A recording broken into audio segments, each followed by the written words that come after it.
You wake in the pitch-black gut of the cave, a cold draft slithering under your furs, sharp as a blade against your skin. Your body aches from a bed of brittle grass and jagged bones, your children scattered in their restless sleep.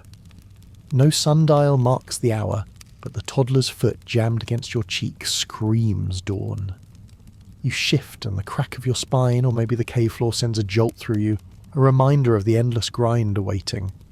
Your mate, sprawled beside the dead fire's ashes, snores like a beast felled in a hunt, useless until the sun's higher.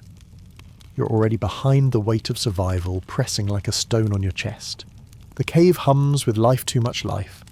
Two children curl into you, one gnawing a stick he dragged from God's nowhere, another whimpering in sleep. Beyond a baby's wail, cuts through the dark, relentless as a predator's howl.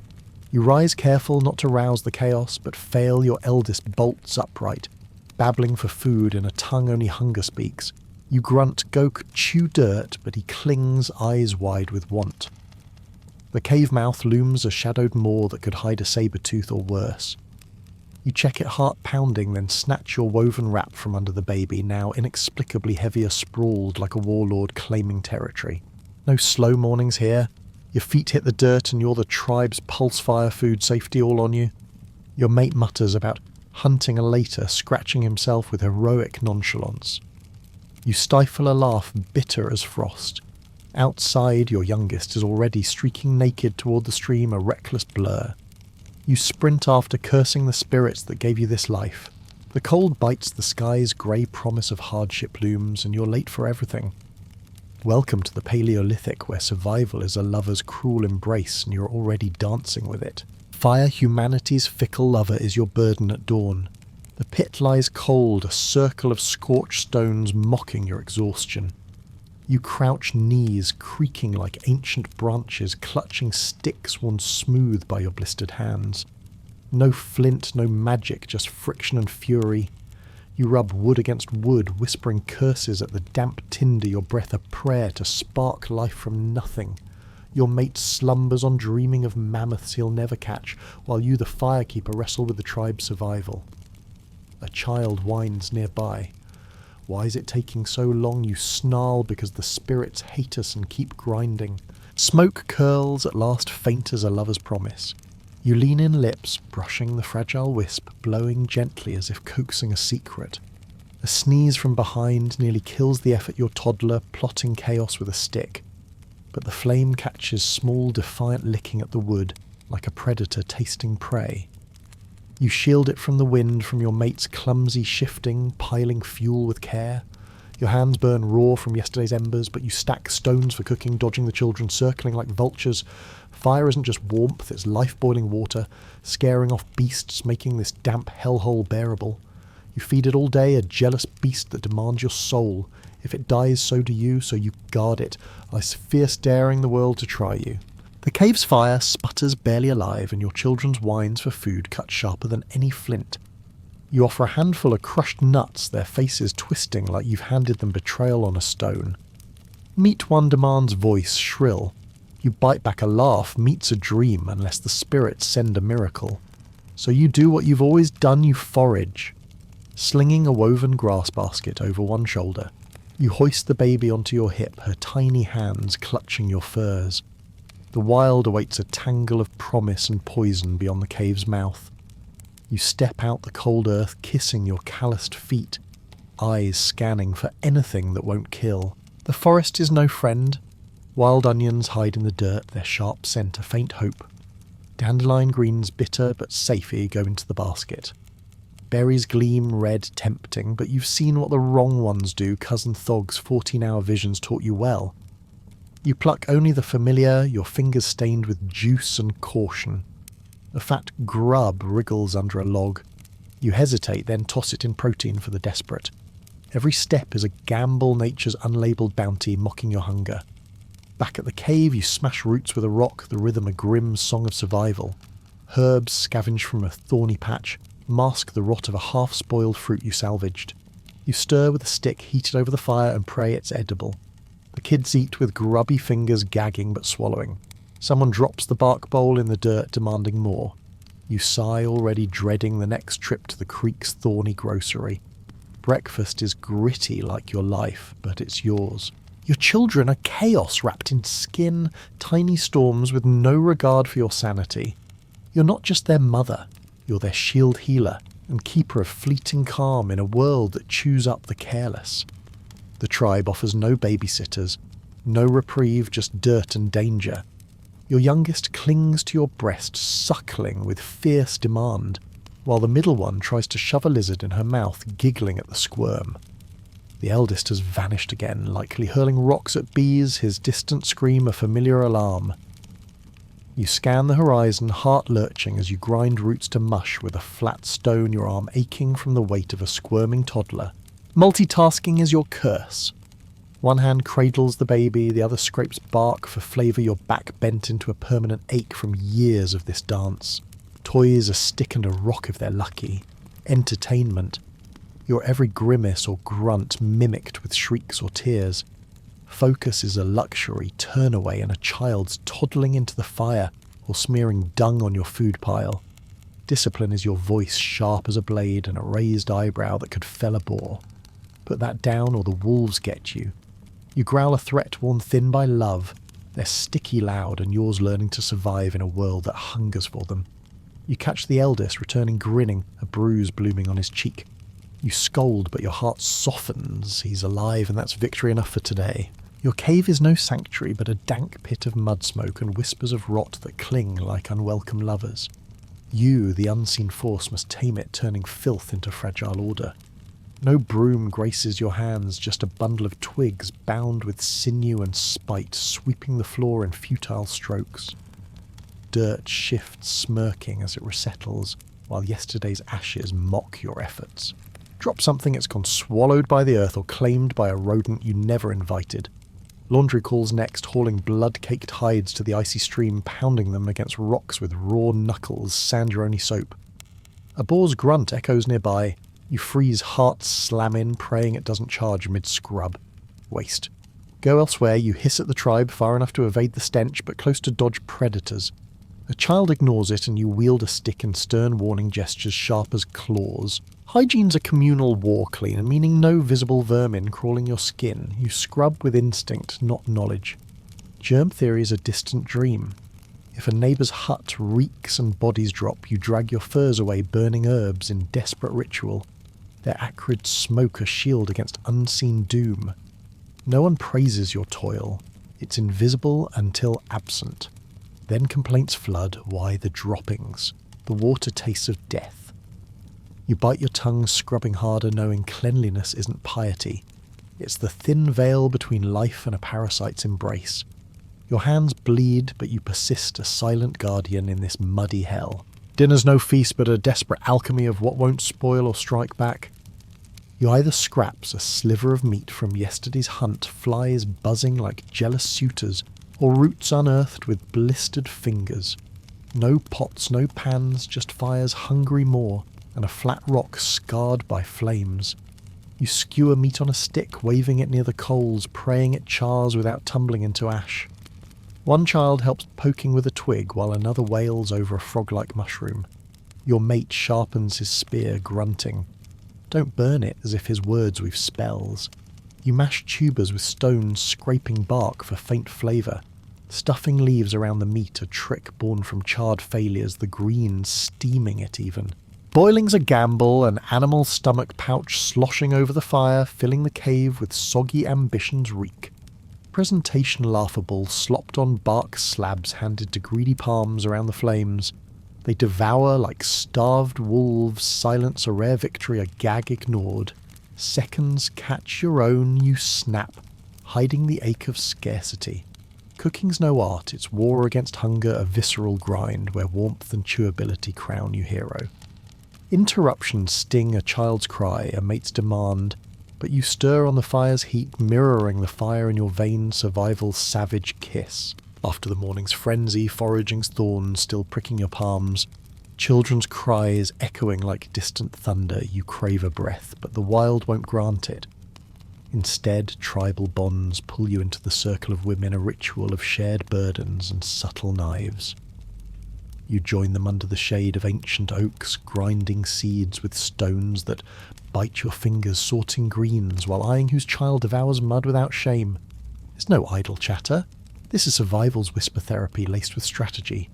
You trade herbs for hide scraps your baskets weave, tighter than hers, note it remember for next time. Laughter bubbles over a mate's goat-bitten rear, a wry jab at male bravado, but beneath simmers competition her fire starts quicker. Her toddler avoids beetles, making yours feel like a feral liability. Hierarchy lurks unspoken, the elders command with silent glares, their scars maps of endured winters. New mothers earn pitying nods mixed with judgment. You hover in the middle, observant your cunning a hidden blade. A forbidden glance lingers on a woman's scarred shoulder. Heat rising unbidden in the midday sun, a spark of desire amid the drudgery. But betrayal whispers too, whose mate snores like death who let their fire die last moon. These gatherings forge alliances, they'll aid your birth pangs, bury your kin, drag you from wolves. Yet one wrong word and intrigue coils like a serpent. You nod grunt agreement, hoarding secrets as currency. In this web of women you're not just surviving, you're weaving power from whispers and watchful eyes. Medicine in your world is a gamble with bark and bones. No scrolls of sages, just echoes of trials where kin healed or hushed forever. You're the tribe's shadow healer. Pouch heavy with crushed leaves and roots that promise relief or ruin. Dawn brings the first wound, a scraped knee, weeping blood, a rash blooming like forbidden fruit on a child's skin. You kneel, fingers probing with gentle force, whispering Thog tried this leaf and lived mostly.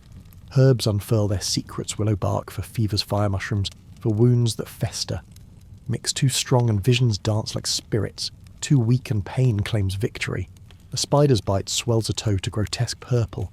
You smear poultice its stench like despair's breath, praying it works this time. Childbirth's your bloodiest battlefield, squatting in thunder's raw hands slick with life's rush, guiding a breech babe amid screams that split the night. Success crowns you miracle worker, failure blames the moon's cruel gaze. Tools, a sharpened bone needle, gut string stitches pulled with gritted teeth. Hot water as disinfectant, fermented berries numbing like a lover's haze. You bite a stick for the patient, their agony mirroring yours. The tribe bows to your wisdom born of scars and survivors' tales, not scrolls. You're underqualified in dreams of future healers, but here in flea-bitten shadows you're legend until the bark runs dry and doubt creeps like a predator in the dark. Fashions your armour against the wild's bite, cobbled from death's remnants, no curated grace, but raw necessity laced with defiance. Your wardrobe hides skinned from beasts you felled or scavenged, scraped clean with stones that tear your palms dried under a sun that burns your back. Flies swarm like vultures, but you persist, sewing with bone needles and sinew threads, knots twisting in unreachable spots like taunts. The result furs that itch like forbidden touches, leather cracking against your skin, mystery stains whispering of hunts gone bloody. It covers you warmish warding wind and elders' judgmental stares. Footwear's a luxury, scrap hides lashed to soles with cords that snap in mud, or hedgehog spines, toes numb and humbled by the earth's rough kiss. Accessories whisper stories. Necklaces of bones, shells, amber gleaned from quests where visions blurred the line between spirit and flesh. A bear tooth dangles, not yours to kill, but screamed through pride, swelling with each swing. Hairstyles bend to chaos, braided tight against a child's grasping fists, chopped with sharp rock, when patience frays a feather tucked for fleeting fancy. Charcoal rims your eyes, ochre streaks cheeks in bold defiance, drawing gazes that linger too long, heat rising unbidden. It's functional, this murdered in the dark elegance, biodegradable as your bones, but you rock its sun-kissed skin scars, mapping battles, won a silent roar against the wild's indifference. Love in your eras, no candles glow or moonlit whispers. Its grunts across firelight, a primal claim amid scarcity's grip. Prospects are scarce, the gene pool a shallow puddle of cousins and shadows. Courtship creeps subtle, he offers a fat worm, eyes averted.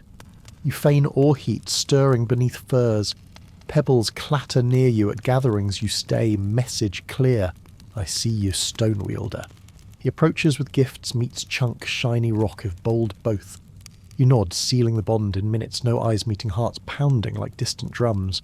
It's practical, he hunts you gather.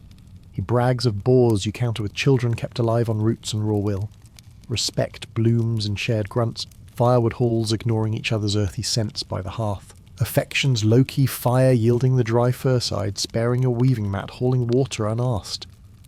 Once he scared a lurking predator, his roar echoing. Butterflies fluttered in your gut, or was it bad tuber? Jealousy slithers and other flexes with bigger sticks, deer carcasses one-armed. You counter with side-eye's public sarcasm sharp as flint, if needed a rock hurled, discreetly thudding with warning.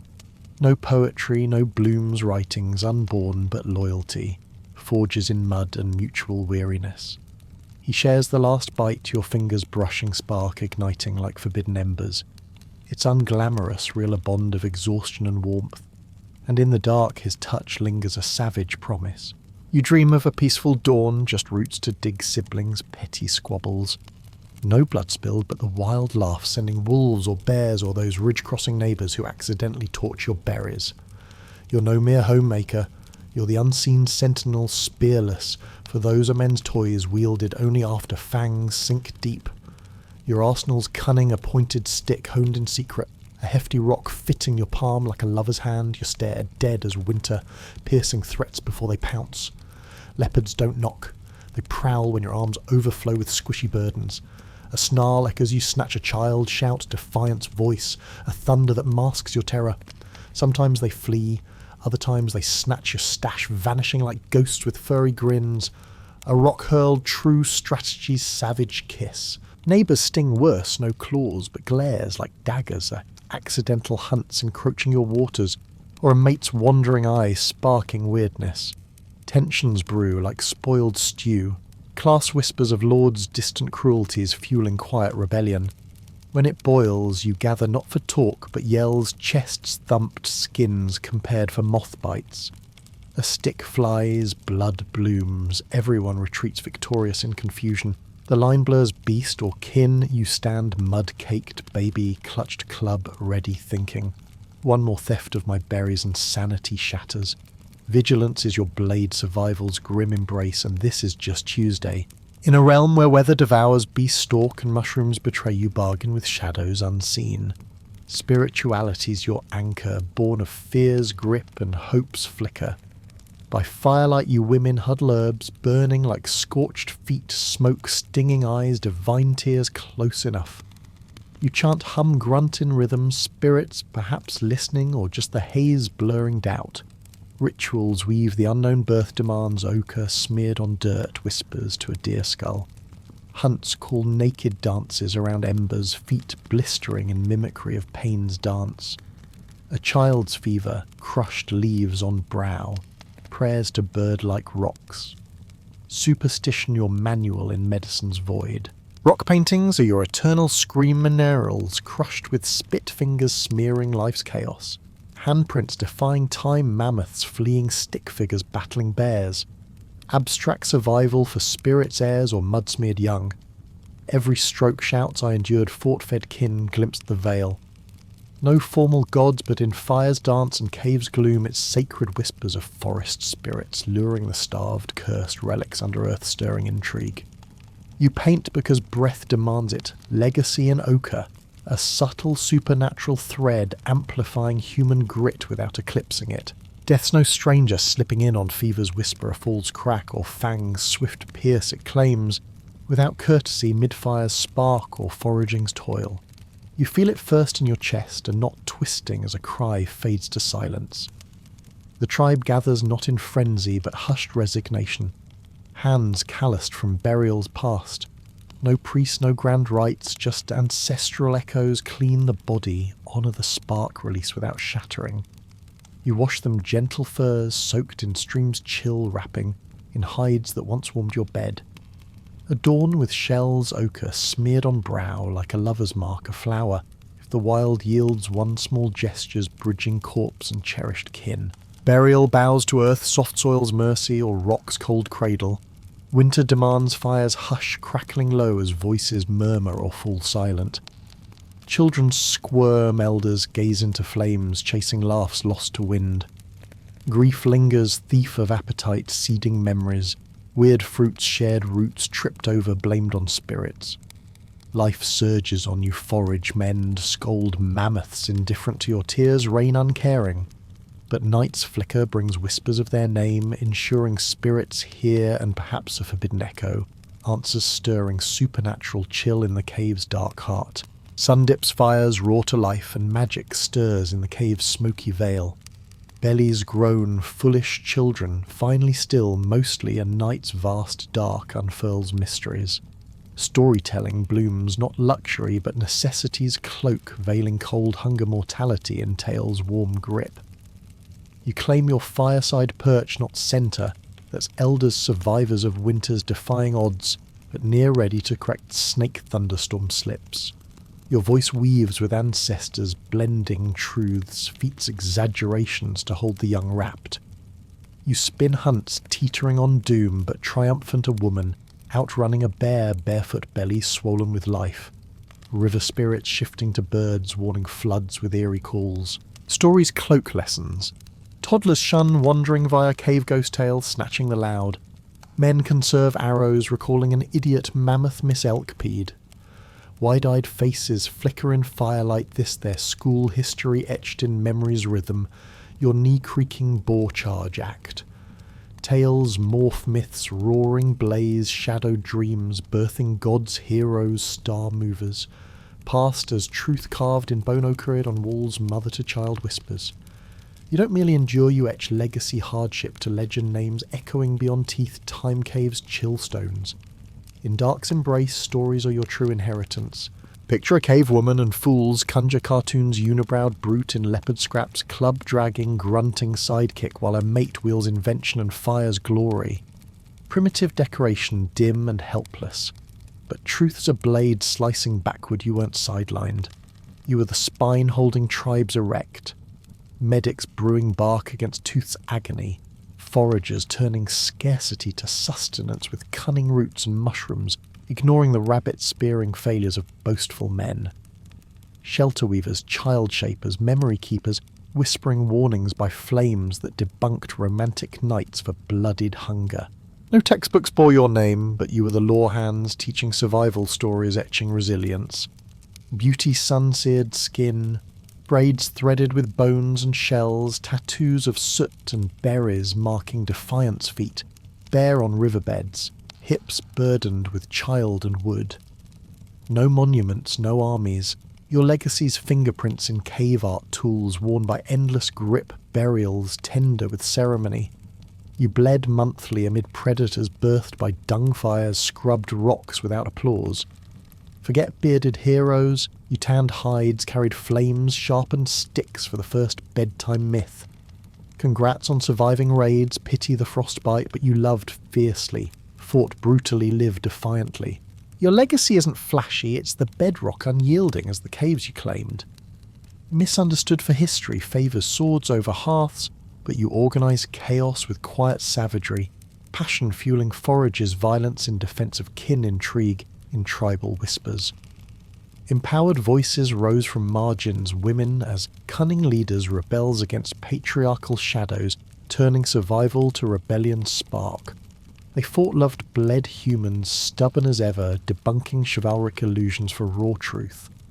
No Wi-Fi, just frost and betrayal, but you feel the axe's weight, her gaze's heat, drawing modern parallels in resilience's grit. Like, subscribe, share your darkest winter tale, immerse in this hypnotic rhythm themes of desire, vengeance, repeating like echoes. You weren't primitive, you were foundational echoes outlasting time.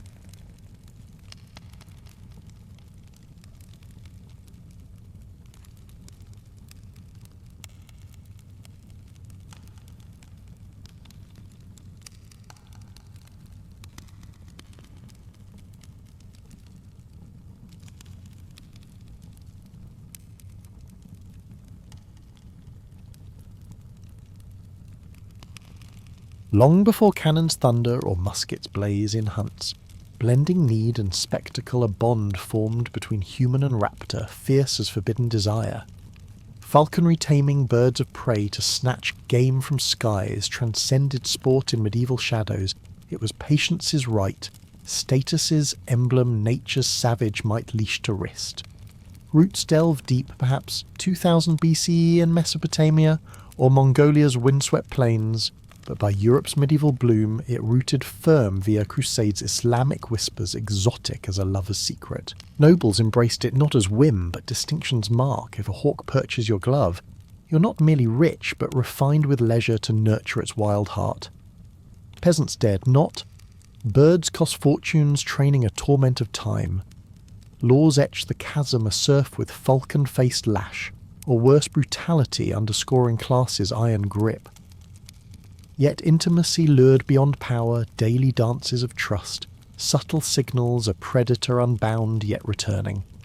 Not pet, but partner in aerial violence negotiations' edge, where dominance met alliance, a sensual thrill in feathers rush and talons grip. Not all sky hunters equal in medieval eyes. Falconers weighed species by temperament prowess, and society's invisible chains, a declaration of rank etched in feathers. Crown jewel, gerfalcon, massive regal, Arctic-born rarity, emperor's gift like Norway's to Holy Roman lords in 12th century pacts. Owning one medieval opulence, a Ferrari with wings talons that could sever fingers in a flash of betrayal, its gaze holding intrigue's promise. Peregrine followed swift dagger of air knight's choice for elegance and speed, stooping like lightning on prey. Hierarchy mirrored human folly eagles. For emperors' sakers, for knights' sparrow hawks, for priests your bird a feathered mirror of status. Acquisition's peril added thrill, capturing wild hearts, or trading fortunes, each raptor a symbol of power's precarious balance, where loyalty hung on a Jess's thread, violence's edge ever sharp. Falconry's allure deepened beyond hierarchy into a raw, intimate tango with the wild. Training demanded daily devotion, a seduction of trust where you whispered commands to a creature born to kill. No mere pet, this apex hunter could flee at whim, talons tearing flesh in betrayal's flash. You lived in negotiation's thrilled dominance, yielding to partnership, a sensual bond of glances and gestures, feathers brushing skin like forbidden caresses. By 12th century, tomes in Latin, French, Arabic detailed diets of fresh, killed prey temperaments, fierce as lovers' quarrels, hunts philosophy. Manuals weren't rote, they evoked aesthetics, precision's edge, nature weaponized yet unbound, a dance of power and vulnerability. The hunt wasn't rabbit slaughter, it was spectacle's blade thrill in sky's savage poetry. Falcon loose stooping like lightning talons, sinking with visceral crunch, prestige in that aerial violence, a flex commanding heavens.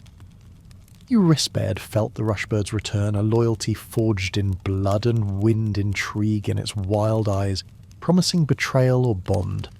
Ultimate medieval boast, not just men ruled, but skies bent to your will, a power play, where nature's fury served barely leashed.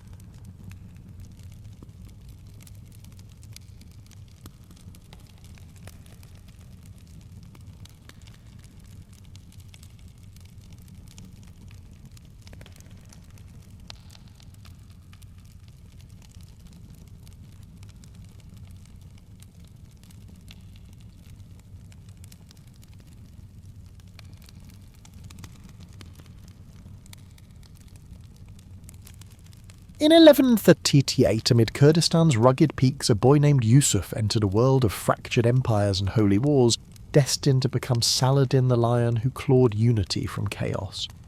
Son of a Kurdish officer, his youth steeped in military shadows, strategies, chess swords, bite horsemanship's thunder. No crown awaited, power was seized, not inherited. Joining Uncle Shirkuh's service under Zengid ruler Nur al-Din Saladin, honed cunning in Damascus and Aleppo's intrigues, where betrayal lurked like a lover's poison kiss. Egypt's Fatimid Caliphate, weakened by viziers' savage games, beckoned Shirkuh's 1169 conquest, blood-soaked, installed him vizier, but death thrust Saladin forward. He navigated Egypt's treacherous courts, abolishing Shia Fatimids for Sunni allegiance to Baghdad, a bold stroke blending diplomacy's silk with violence's steel. Loyalty to Nur al-Din strained as Saladin fortified independence, refusing joint assaults on crusaders' intrigue, simmering like unspoken desire.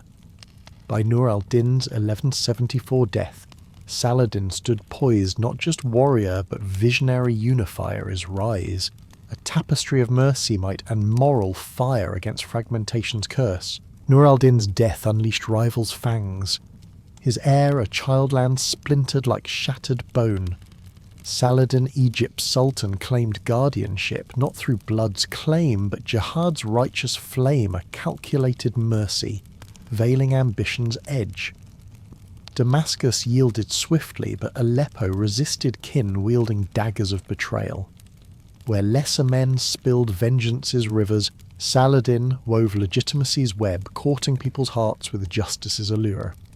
From 1174 to 1183, military chess unfolded, Hom's Hama secured in skirmishes where blades sang and blood froze on sand. Assassins struck twice shadows from Alamut, but he endured forging uneasy peace with their enigmatic lord, turning foes to reluctant allies. By Aleppo's 1183 fall, Saladin transcended general, he unified Nile to Euphrates, diverse armies bound by vision's fire. Authority earned in diplomacy's dance, endurance's grit, Islamic unity's patient forge against crusaders' looming shadow. Landsmen mandate his, jihad no dream but blueprint crownless king whose name echoed like thunder. By early 1180s, Saladin shed regional shackles, emerging symbol unifier to fractured Muslim strategist nightmare to crusaders. Authority spanned Egypt, Syria, Mesopotamia political heft, religious fire military claws to ignite war, simmering since 1099's Jerusalem fall. Yet no rash strike, Saladin's patience a blade honed sharp. He forged alliances, secured lifelines of supply, envisioning campaigners' holy symphony, not raids discord. Restraint his alone. Jerusalem's Latin kingdom under Reynold de Chatillon's firebrand rule prodded like scorpions. Caravans raised truces shattered Mecca, threatened a sacrilege igniting jihad's fuse. Saladin countered not with fury's blaze, but intense cold steel. 1187 largest army assembled Turks, Kurds, Arabs, Berbers. Persian volunteers rallied under religious banner. War framed morale against truce breakers desecrating sacred, not all Christians. Declarations dignified jihad justice's sword, not vengeance's wild swing. Skirmishes escalated, outposts crumbled. Jerusalem loomed crusader heart. First open clash, Saladin, no reckless warlord but lion with memory's depth, chessmaster, aligning pieces waiting's end, a thunderclap. Summer 1187, crusader Jerusalem arrogant, splintered poorly helmed. King Guy dithers, Reynold provokes raiding caravans, truce's bloodied corpse. Mecca march threat unforgivable, Saladin vows, by God my hand end you. No mere raid, full tempest. 30,000 plus, mobilized luring crusaders from forts. Bait Tiberias by Galilee Raymond's wife besieged. They march sun-scorched waterless Saladin's trap. Battlefield Hatton's horns. Rocky twins, grasslands, parched no springs. Surrounded supplies, severed fields, torch smoke chokes, heat crushes, dehydration reaps. Strikes merciless arrows, hail cavalry, shatters lines. Crusader pride crumbles, thousands captive including Guy. Reynold Saladin's blade fulfills oath personal execution's chill. King spared courtesy's veil over strength. Knight's ransomed dignity preserved brutality's dance with statesmanship. True cross-crusader relic paraded Damascus divine justice's trophy. Muslim jubilation, Europe's shockwaves. Hattin not arms defeat but morale's fracture, myths shatter. Jerusalem's gates yawn open. Summer 1187 scorched the Levant crusader arrogance, fracturing under weak kingship. Gay of Lusignan dithered. Reynold's caravan raids ignited fury truce's corpse bleeding. Saladin's vow echoed personal death by his blade. Campaign unleashed 30,000 drawn from forts Tiberias, baited Raymond's wife besieged by Galilee's shores. They marched sun's hammer, pounding thirst a silent killer Saladin's lure perfected. Hattin's horns awaited rocky sentinels, waterless wastes. Surrounded supplies slashed grasslands aflame, smoke's choke heats vice crumbling resolve. Arrows stormed like vengeful spirits, cavalry charges shattering lines with bone-crunch precision. Army annihilated. Prisoners thronged Guy captive. Reynold knelt, Saladin's sword fulfilled oath's chill promise. Kings spared knights ransomed with dignity's veil, mercy's mask over war's grimace. True cross seized Damascus, paraded as justice's emblem. Muslims exalted. Christians recoiled, morale myth shattered. Hattin opened Jerusalem's veins. Hattin's echo thundered. Castles cascaded. Acre, Nablus, Jaffa, Beirut. Ascalon stormed or surrendered in blood's torrent. Crusader kingdom fractured Jerusalem lone sentinel. To Muslims no mere prize, third holiest, 1099's massacre, haunting streets knee-deep in gore. Saladin vowed retake Sans horrors, repeat justice's blade keen. September 1187 encircled Balian of Ibelin, defended outnumbered negotiating mercy's terms. Saladin conceded ransom for passage poor freed. By his coffers no pillaged church is sacred. October 2nd, Jerusalem reclaimed 88 years post-Crusader seizure. Saladin entered liberator, not slaughterer, Al-Aqsa, purified Islamic sites, restored dome of the rock, gleaming sovereignty's gold. Europe's shock. Pope's heart failed on news, panic rippled. Chroniclers' foes' pens lauded mercy, contrasting ancestors' butchery. Campaign's brilliance, restraint elevated Saladin, Muslim leader unparalleled since Crusade's dawn, name etched in admiration's fire, even among enemies. Jerusalem's 1187 fall shattered Christendom like divine wrath's bolt. No distant loss, this holy heart pilgrimage's core clutched by Muslim grasp.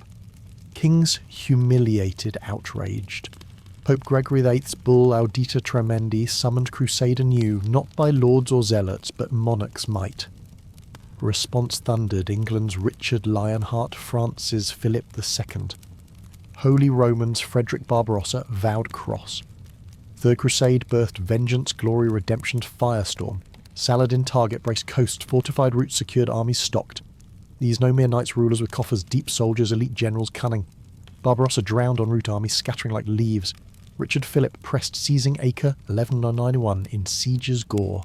Saladin's relief thwarted by plague retreat, a bitter blade. Yet he persisted guerrilla strikes, bleeding foes, avoiding pitched carnage, draining will. Arsuf's 1191 clash saw Richard's tactical triumph, Saladin tasting English king's ferocity first hand. Yet stalemate gripped Jerusalem, Saladin's Richard's forces thin resolve fraying. Titans parleyed 1192 Jaffa, treaty city Muslim held pilgrims safe passaged. No full victory, but peace forged in mutual esteem's fire. Saladin held ground with sword and statecraft's grace legend, ascending revered by allies foes alike. Arsuf 1191. Richard's triumph, Saladin, tasting Lionheart's blade, first hand, violence's raw poetry and clashes thunder. Yet deadlock gripped Jerusalem, Saladin's fortress. Richard's ranks thinned, political chains pulling homeward. Titans' mutual respect forged in battle's fire, parleyed 1192, Jaffa treaty sealed. City Muslim pilgrims' paths safe, no absolute conquest, but peace's fragile bloom from warriors' esteem. In fanaticism's age, Saladin gleamed chivalry's beacon foes, chroniclers praising despite enmity. Tales whisper mercy physicians, iced water to fevered Richard. Slain horse replaced with two declaring kings, fight mounted. Embellished or true myths painted warrior fair, respecting adversaries amid defeat sting. Post-battle poor prisoners freed sans ransom. Jerusalem's churches guarded worship unmolested. Loyalty inspired by character, not fear. Mercy's calculus winning cities bloodless. To Muslims, Islamic virtue embodied justice, humility. Quran's mercy and jihad's noble strife, not ruin's blind fury. Modest life mats for beds, simple fare, plain garb, despite empire's wealth. Death revealed poverty, fortune gifted to charity soldiers, needy scholars. Burial borrowed. Humility wed brilliant symbol, forged mujahid ideal, to faithful worthy foe, to Christians. History's rare power principle, fusion politics, piety, war wisdom. Saladin elevated conquest's memory blade sheathed in grace. Ilhanad 1123's dust settled Jerusalem, Muslim guarded peace, fragile as spider silk over Holy Land. Crusaders claimed access, not conquest. Saladin, battle-worn, body-gaunt soul, stretched by command's weight, retreated to Damascus. March brought fever's insidious grip, the 55. No dramatic fall. No assassin's shadow, just quiet unravelling in modest chamber kin. Scribes' healers circling like vigilant ghosts. Empire's ruler, yet possessions scant wealth poured to charity troops, paupers, scholars. Burial begged funds inconceivable in greed's era. Interred near Umayyad mosque tomb. Humble enduring visitors from kings to Kaiser Wilhelm moved to marble offer declined for simplicity's sake. Death's void, splintered empire suns lacking vision's fire fragments scattering. Yet reputation persisted, not dynasty's chain, but narrative's eternal flame, Europe revered, not reviled. Locals guarded his echo. Saladin's blade rested an 1193 name undimmed. Medieval Europe painted him paradox Muslim scourge living Christian ideals beyond many nights. Dante's first hell circle housed him with virtuous pagans, not tyrants.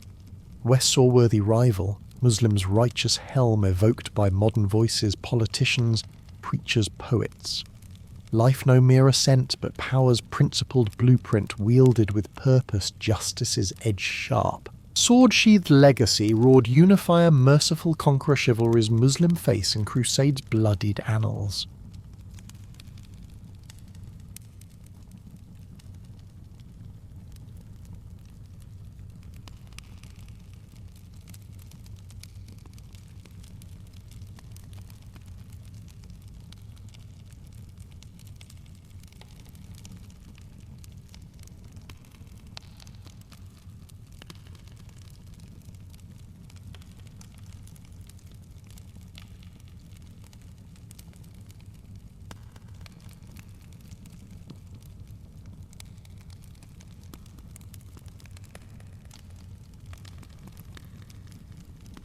Medieval Europe's church pulsed life's rhythm from cradle's wail to grave's hush weddings, vows to revelry's roar.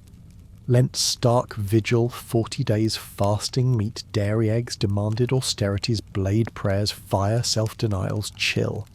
But prelude exploded in carnival's wild symphony, last indulgence's frenzy before sacrifice's grip. Sanctioned chaos feast, drink, dance in abandon's embrace, devouring forbidden delights with obscene glee. Not mere gluttony, social order, inverted peasants mocking lords fools, crowned kings, masks, blurring saints in veils. Hierarchy dissolved in wine's haze. Music's throb, laughter's edge. More than merriment, society's sin-cleansing rite reversal, reminding order's fragility, expelling evil before Lent's piety. Church tolerated urged this purge renewal's chaotic birth, human folly's celebration before soul's harsh fast. Carnival's veins pulse deeper than church calendars, tangled in pagan rites honouring fertility, banishing winter's spirits, sun's rebirth feast.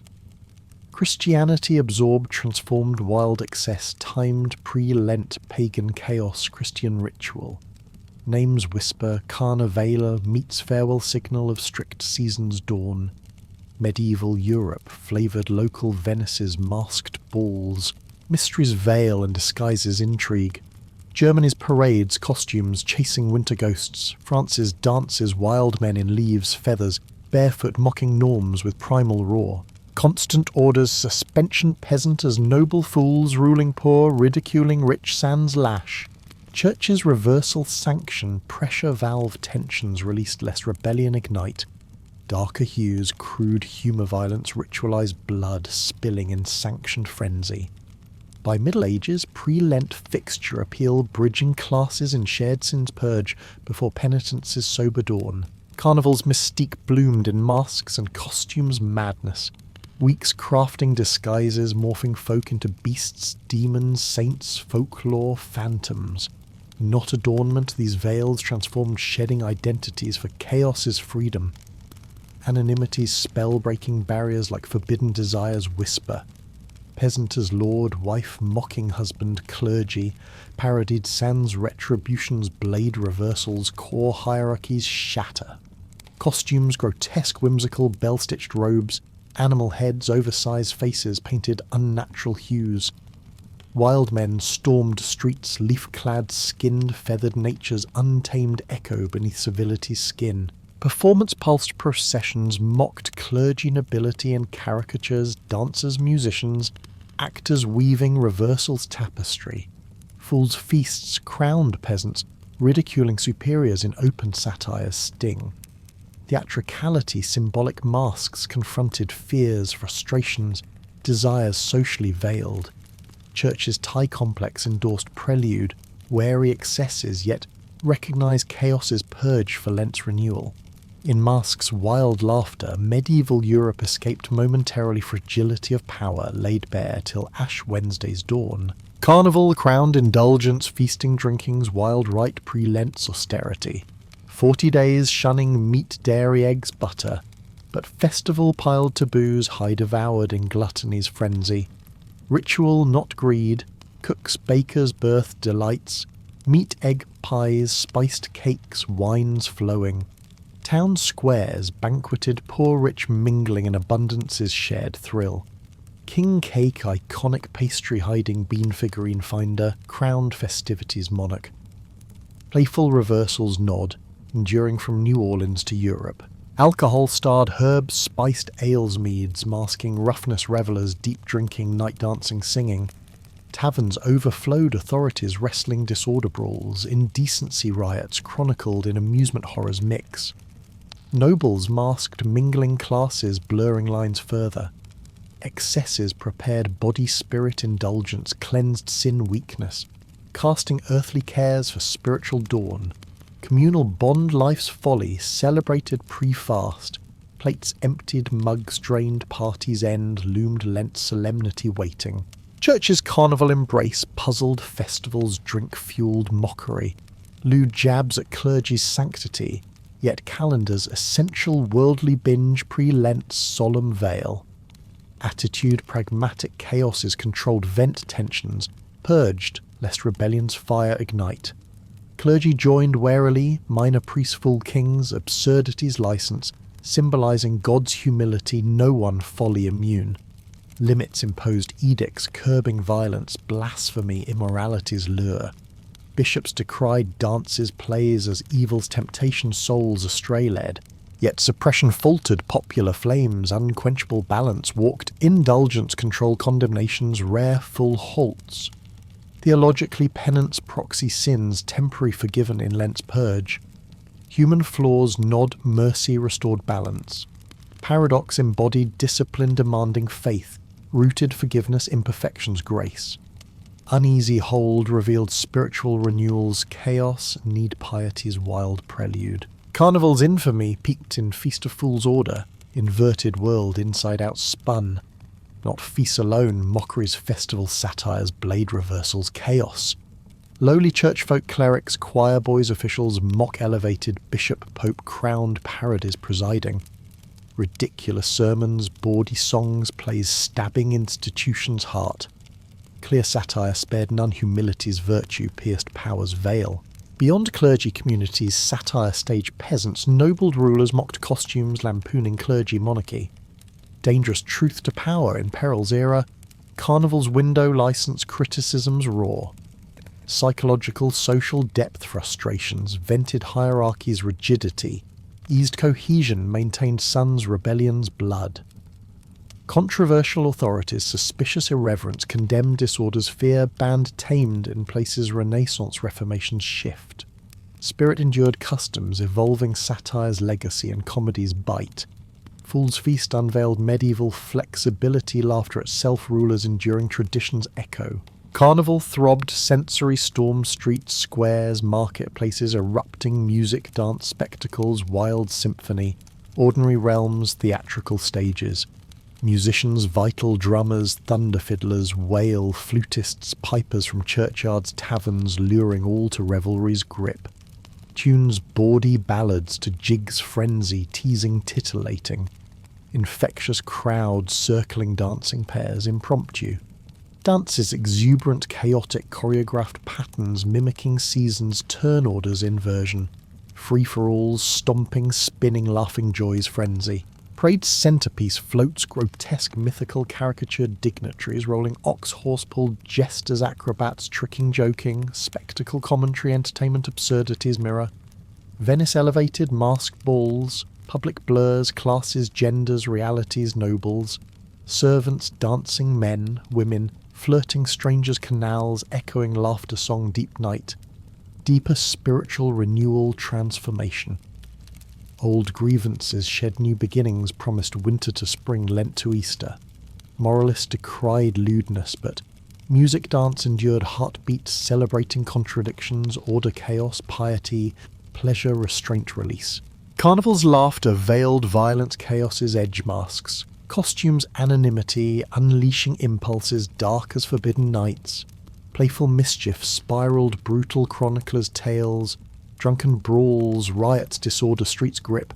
Crowds, wine-fueled energy, boundless, turning kinfo over food thefts, insults, costume damage. Clashes, neighbourhood, guild, wars, scale. Reversals provoked authorities' challenge mock royals, commanding defiance at nobles, clergy, peasants, lording power's taste.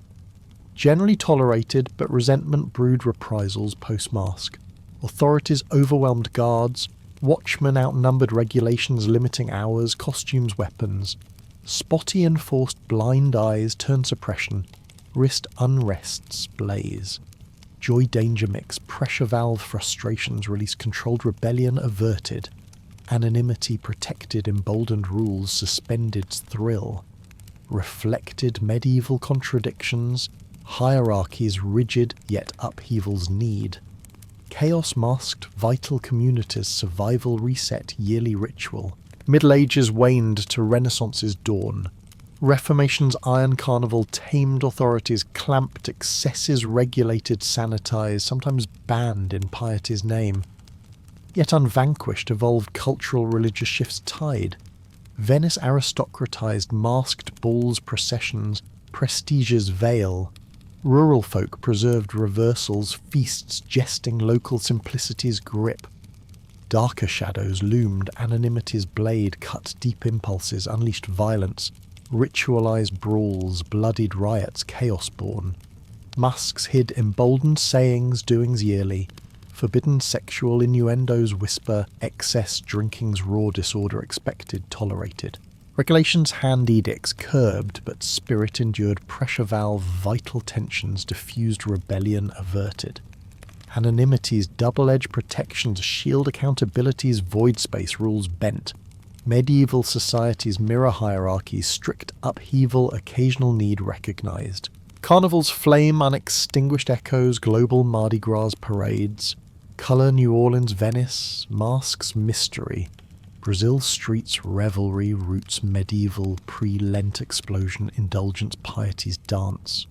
Arts literature air, Renaissance plays satire to cartoons bite folly authority, mocking endures.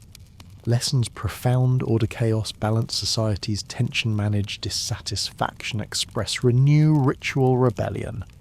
The shared humanities bond life's contradictions, celebrated releases need amid restraint. Next time, masked ball, parade wild, good times roll, call, recall revelers, kings mocking fools, dancing senseless, drinking pre-fast. Tradition centuries shaped human pleasure, connection, desire, powerful, undeniable.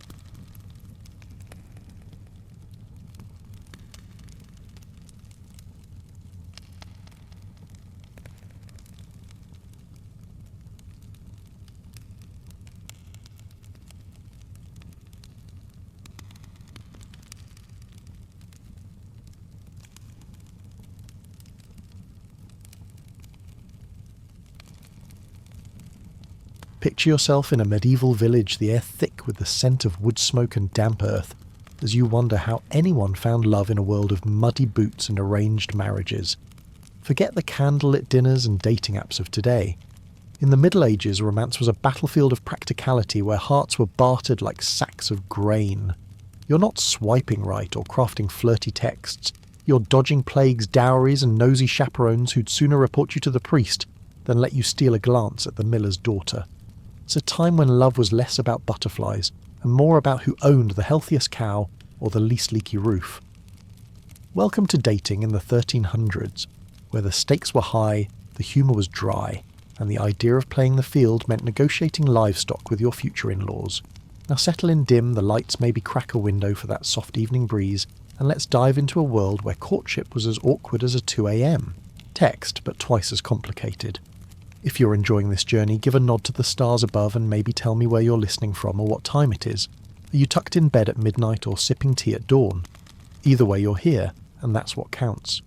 In this village, you're not just a bystander, you're living it, feeling the scratch of wool against your skin, hearing the distant clang of a church bell. Love wasn't a fairy tale. It was a transaction wrapped in hope with a side of stubborn human spirit. You think modern dating's tough? Try wooing someone when your best move is complimenting their turnip harvest. The Middle Ages weren't exactly a hotbed of romantic freedom. You're not strolling through a market locking eyes with a stranger and planning a moonlit walk. Nope. Your parents, your lord, or maybe a meddling abbot have already got your future spouse picked out, probably before you could even grow a proper beard. Love.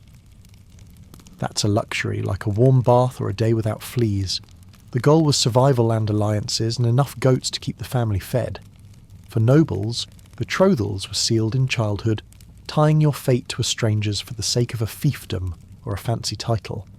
Peasants had a bit more wiggle room, but only just your family still needed to approve, and they'd be eyeing the other side's pig pen like it was a dowry jackpot. Yet despite the cold calculations, people dreamed. You catch a glimpse of someone at the well balancing a bucket with a sly smile, and your heart does a little jig. Maybe you scribble a verse on a scrap of cloth or sneak a carved spoon into their basket. Romance wasn't dead, it was just buried under layers of practicality like a seed waiting for spring. Humans then as now were stubborn about joy. They sang, they flirted, they defied the odds, even if it meant risking a scandal or a stern lecture from the village priest.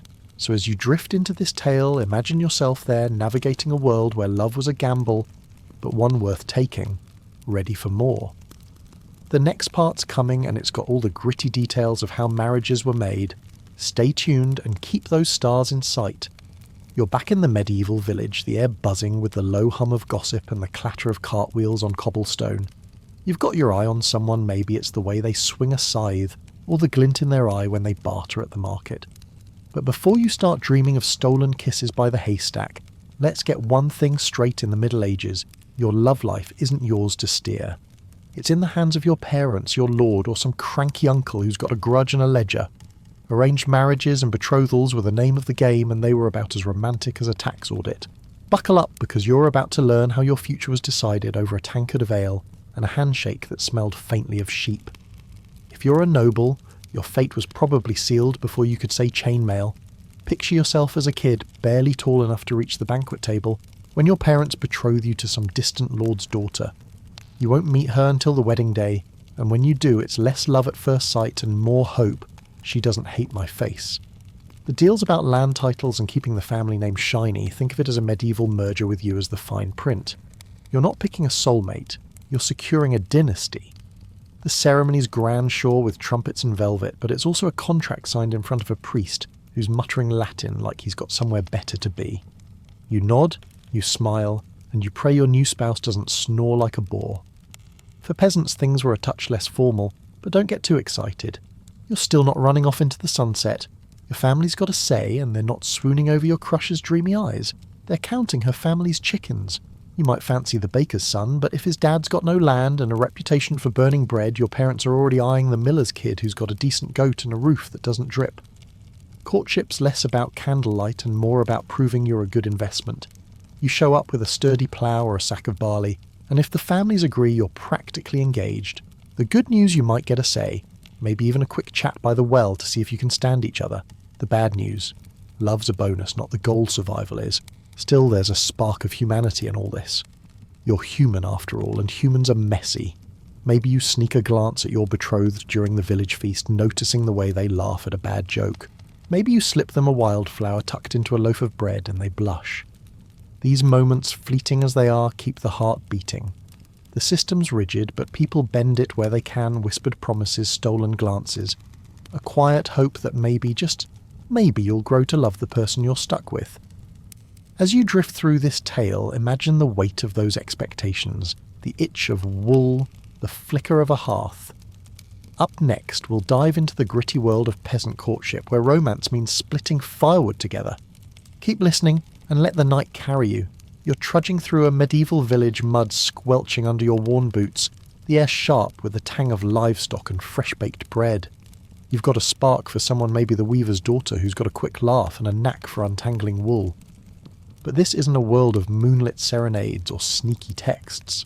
You're a peasant, and courtship here is as romantic as a turnip stew, practical, gritty, and tied to survival. Your heart might skip a beat, but your head's busy calculating whether her family's got enough chickens to make a match worthwhile.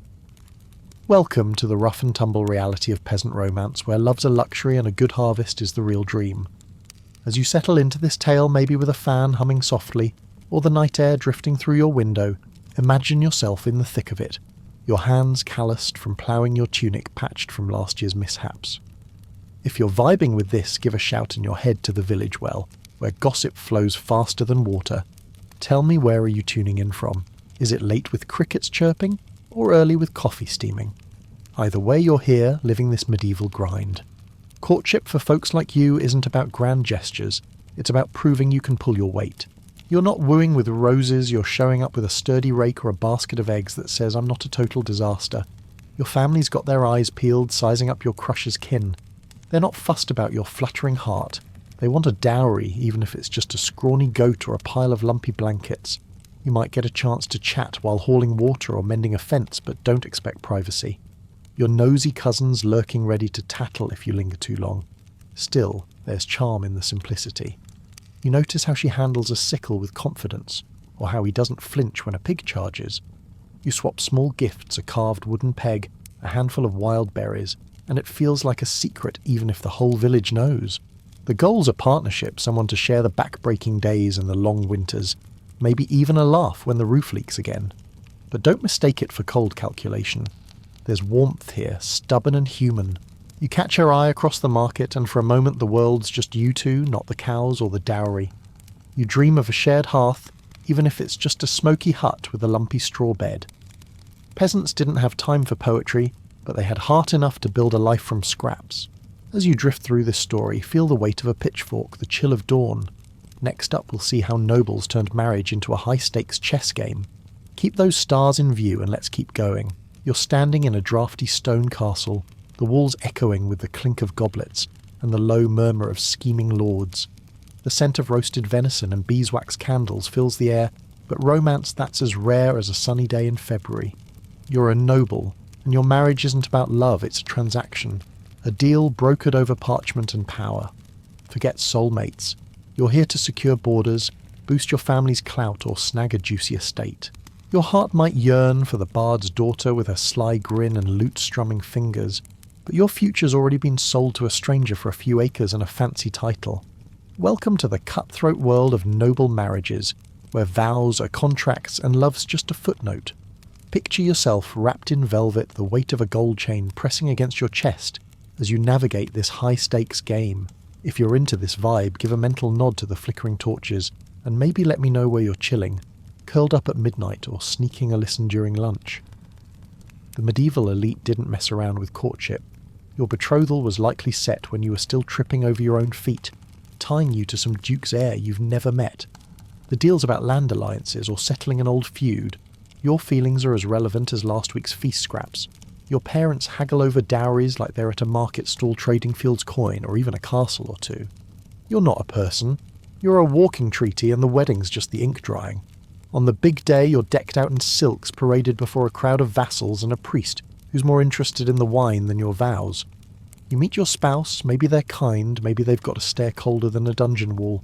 Either way, you're bound for life, or at least until someone pulls off a sneaky annulment. The contract's ironclad, her dowry bolsters your coffers, your title elevates her kin, and everyone's happy except maybe you. But here's the kicker. Even in this world of cold deals, there's a flicker of defiance. You might slip a glance at a knight across the hall, or pen a secret verse about someone who isn't your betrothed.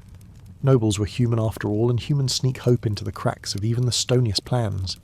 As you sink into this tale, feel the chill of the castle floor, the rustle of parchment sealing your fate. Up next, we'll dive into the wild poetic chaos of courtly love where knights pine and ladies play hard to get. Keep your eyes on the horizon, and let's roll on.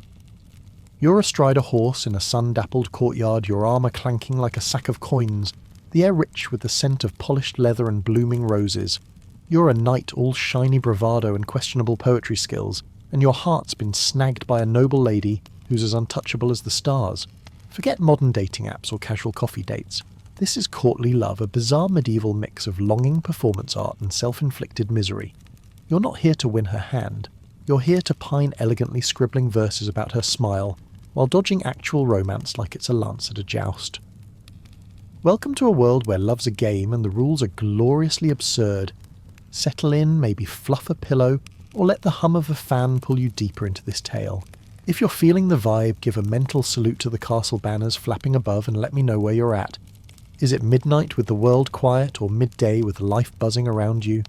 You're a knight now, sworn to adore a lady, probably married, because that's the medieval kicker from a safe tortured distance. You pen odes to her silver laugh or her hair, which burns like the sun translation she's got hair and hasn't insulted your family. You wear her colours at tournaments, a scrap of blue silk tied to your helm, and you sigh dramatically enough to make the squires roll their eyes.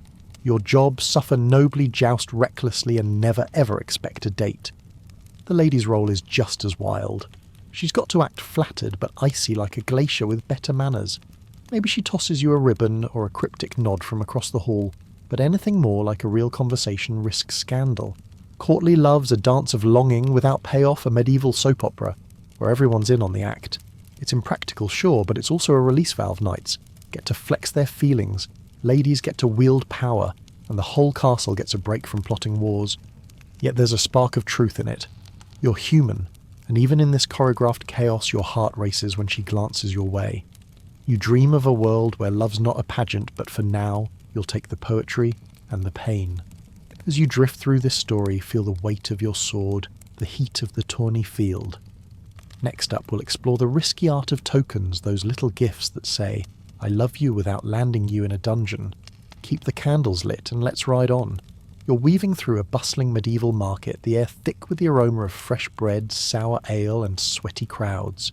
Your heart's thumping for someone, maybe a merchant's son with a crooked grin, or a lady whose laugh cuts through the chatter like a bell. But in this world, you can't just slide into their DMs or send a flirty emoji. Instead, you clutch a small risky gift, a carved spoon, a ribbon, maybe a glove scented with lavender. These are tokens, the Middle Ages version of a love note, and they're as subtle as a whisper, but as bold as a battle cry. One wrong move, and you're the talk of the village, or worse, explaining yourself to a priest. Get comfy, maybe crack a window for that cool night breeze, or let the soft glow of a lamp pull you in. If this tale's got you hooked, give a nod to the market stalls piled with apples and cloth, and tell me where you're tuning in. Is it late with stars peeking out, or early with dawn just breaking? Tokens are your way to say I'm into you when words are dangerous. If you're a knight, you might send Lady Marjorie a sleeve from your tunic. Yes, an actual sleeve, because nothing screams devotion like dismantling your wardrobe. She gets it, pins it to her cloak, and suddenly everyone's whispering. If you're a peasant, it's simpler, a whittled peg or a handkerchief you stitched while your goats judged you. Either way, it's a gamble too bold and it's scandal. Too vague and they think you're just being nice. These tokens carry weight like a secret you can hold in your hand. You slip a ribbon into her basket at the well and her fingers brush yours, electric forbidden, gone in a heartbeat. But here's the catch, everyone's watching.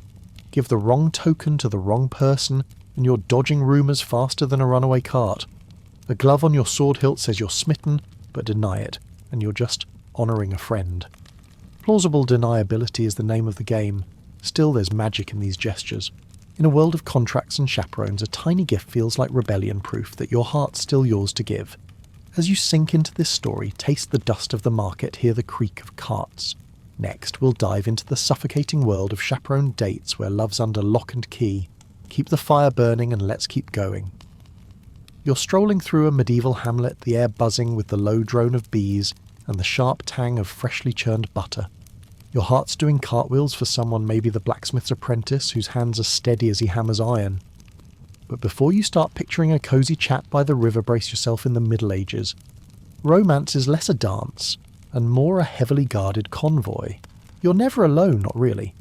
Your every move is watched by a gaggle of chaperones, your mother a priest, or that cousin who'd sell you out for a loaf of bread. Welcome to chaperoned interactions where love's under surveillance and sneaking a smile feels like pulling off a heist. Settle in, maybe prop up a pillow, or let the soft whir of a fan ease you into this world. If you're vibing, give a mental wink to the village gossips leaning over their fences and let me know where you're at. Is it late with the night wrapping around you or midday with the sun high? You're a young dreamer here itching to talk to your crush, but the medieval world's got you on a leash. If you're a lass fetching water, your aunt's trailing you, judging your posture and muttering about virtue. Want to chat with that apprentice? Good luck, his father's sharpening a blade nearby and the priest just happens to be passing through for the third time today. It's not dating, it's espionage and you're no master spy. The logic's simple, protect honour save face, and keep your hands where everyone can see them. Chaperones are your personal border patrol ensuring no unsanctioned glances or heaven forbid hand brushing. Group outings supervised. A walk to the market monitored. Sitting on a bench. Only if someone's grandmother is knitting nearby ears, perked like a hawk.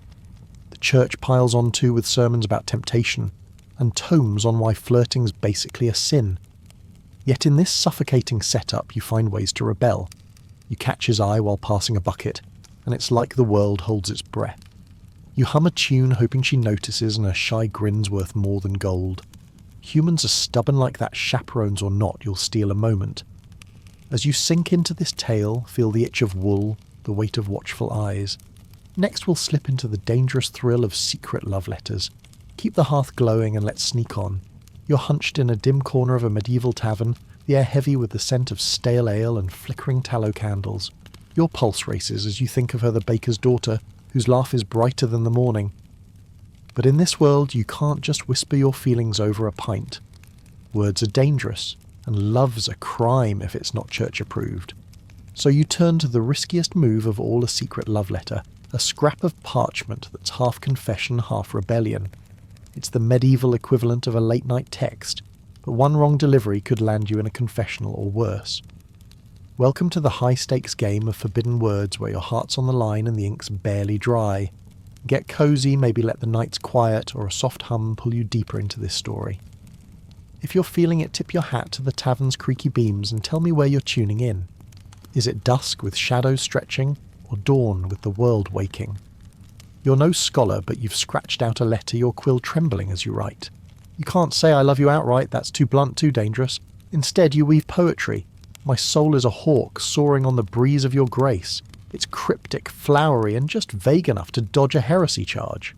You dust it with crushed petals, hoping the scent lingers, and pray you didn't accidentally wrap it around a fish like that one noble, who's now married to the wrong lass. Delivery's the real trick. You can't hand it over yourself. Chaperones are everywhere, and her confessor's got a nose for trouble, so you bribe a giggling stable boy or sweet-talker minstrel to sing it as a random verse in the square. Every step's a gamble, monks might intercept it, sniffing out sin, or her father might find it and start sharpening his axe. But when it works, when she reads it and her eyes light up across the market, it's like you've stolen the moon. These letters, rare and reckless, are proof that love can slip through the cracks of a rigid world. In a society of rules, a folded note is a revolution. As you drift through this tale, taste the wax sealing your secrets, hear the tavern's low hum. Next, we'll hit the chaotic joy of festival flirting. Keep your courage up and let's press on. You're swept into the heart of a medieval festival, the air alive with the twang of lutes, the sizzle of roasting meat, and the sweet tang of spilled ale. For once, the village isn't just mud and toil, it's a riot of colour with ribbons fluttering and someone in a flower crown strutting like they own the place. Your heart's thumping for the tailor's son whose grin could outshine the sun. In the Middle Ages, this is as close as you get to a dating app, a rare moment when you can flirt, laugh, and maybe make eye contact without a priest glaring you into next Sunday. Welcome to the chaotic, chaperoned joy of festival romance, where love sneaks through the cracks of a watchful crowd. Get comfy, maybe let a breeze drift through, or the soft hum of night pull you in. If you're loving this, give a nod to the juggler tossing stale bread rolls, and let me know where you're at. Is it late stars winking above or midday with life buzzing? Festivals, harvest dances, maypole twirls, or your shot to mingle? The rules loosen just a smidge. You're not alone, mind you. Your mother's eyeing you from the ale tent and the village busybodies taking notes. But there's music, and that's your cover. You join a dance, your hand grazing his for a heartbeat during a spin, and it's electric like you've cheated fate. Or you try impressing her by wrestling a greased pig landing in the dirt with a grin that says, "I meant to do that." Nobles play it fancier. You might be a lord's daughters dodging suitors while a knight recites a poem comparing your eyes to twin candles in a storm. You smile, toss him a ribbon, and keep it cool too much warmth, and it's a scandal. For peasants it's earthier, you share a honey cake, and if she doesn't feed it to her dog you're golden. Every move's public, though a flirty laugh and the bard's already weaving it into his next song. Still, for a few hours you pretend love's not a contract.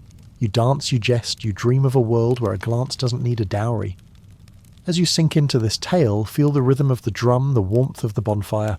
Next, we'll explore the quiet charm of peasant courtship. Keep the festival's glow and let's roll on. You're knee-deep in a medieval field, the air thick with the scent of cut hay and distant wood smoke, your hands rough from hauling barley. You've got a soft spot for the shepherd's lass who's got a steady hand with the flock and a smile that makes the dawn feel warmer. But this isn't a world for grand gestures or love songs. You're a peasant, and courtship's as plain as the dirt under your nails, built on shared chores, small gifts and the hope you'll both survive winter. Forget poetry. Your romance is proving you can mend a fence or gut a fish without whining. Welcome to peasant courtship, where love's simple, stubborn, and smells faintly of goats. Settle in maybe with a blanket tucked tight, or the night's quiet wrapping you up. If this hits right, give a wink to the stars over the pasture and tell me where you're listening. Is it midnight, the world hushed, or morning with coffee brewing? You don't court by candlelight. You do it while threshing wheat or mending nets side by side. You notice her because she works hard, doesn't grumble, and still has most of her teeth a solid checklist in 1350. You show interest with practical gifts, a bundle of kindling, a fat turnip, or if you're feeling bold, a spoon you carved while your pig stared you down. It's not flashy, but it says I'm here and I'm useful. Conversations happen over mundane tasks, chatting about rain while herding sheep, or joking about old Tom's latest tumble into the well. It's not Shakespeare, but there's a sweetness in it. Like finding a ripe berry in the brambles, you learn each other's quirks, how she hums off key, how you sprint when a goat bolts. If you both click and the families nod, marriage comes quick, a shared hut, a borrowed blanket and a goat to call your own. It's not glamorous, but it's real, forged in sweat and quiet laughs. You build a life, not a fairy tale, and somehow that's enough. As you drift through this story, feel the ache of a day's labour, the flicker of a hearth. Next, we'll dive into marriage as a hard-bargained contract. Keep the embers warm, and let's keep going. You're standing in a medieval village square, the air thick with the scent of damp wool and roasting chestnuts, the murmur of a crowd blending with the drone of a priest's Latin chants. You found someone, maybe the cooper's son, with his steady hands and quiet laugh. But this isn't the moment for starry-eyed vows. In the Middle Ages, marriage isn't a dreamy union of souls. It's a contract hammered out with the romance of a livestock auction. Your heart might flutter, but the real talk is about dowries, land rights, and who gets the cow if things go south. Welcome to the gritty business of tying the knot, where love's a side dish and survival's the main course. Get cosy. Maybe let the soft creak of a chair or the hum of a fan pull you into this world. If you're feeling it, give a nod to the village elders haggling nearby and let me know where you're at midnight with the moon high, or afternoon with the sun warming your back. Marriage here is a deal, plain and simple.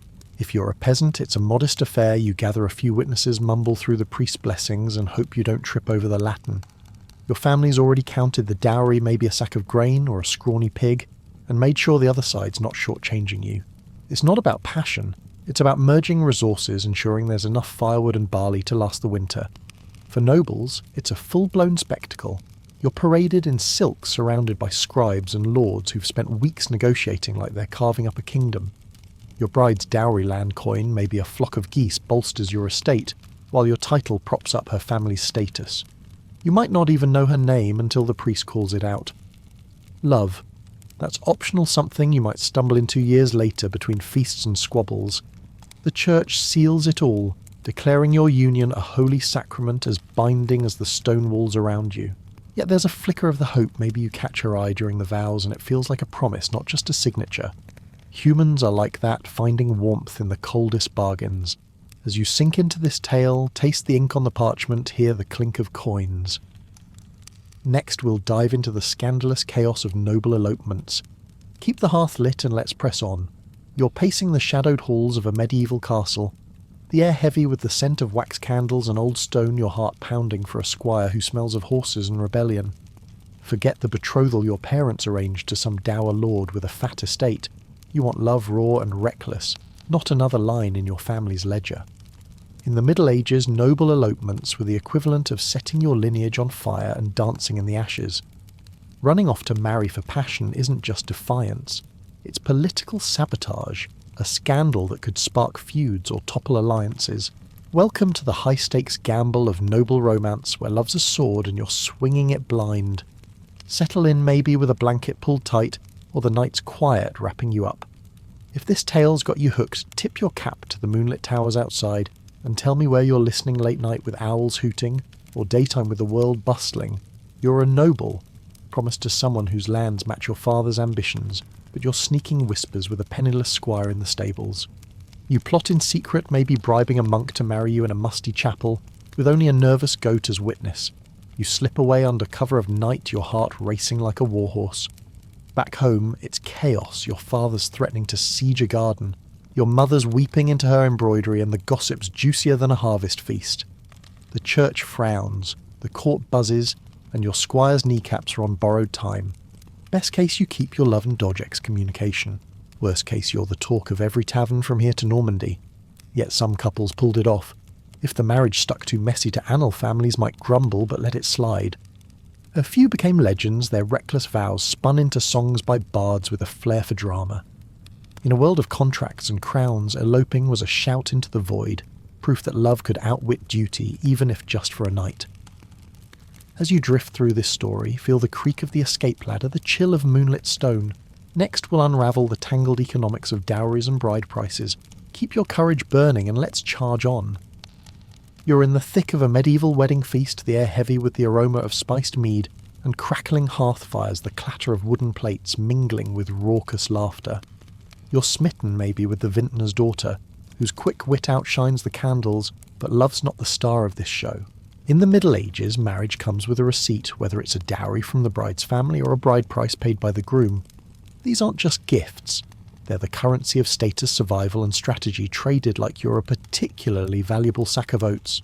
Welcome to the world of dowries and bride prices, where romance takes a back seat to a well-balanced ledger.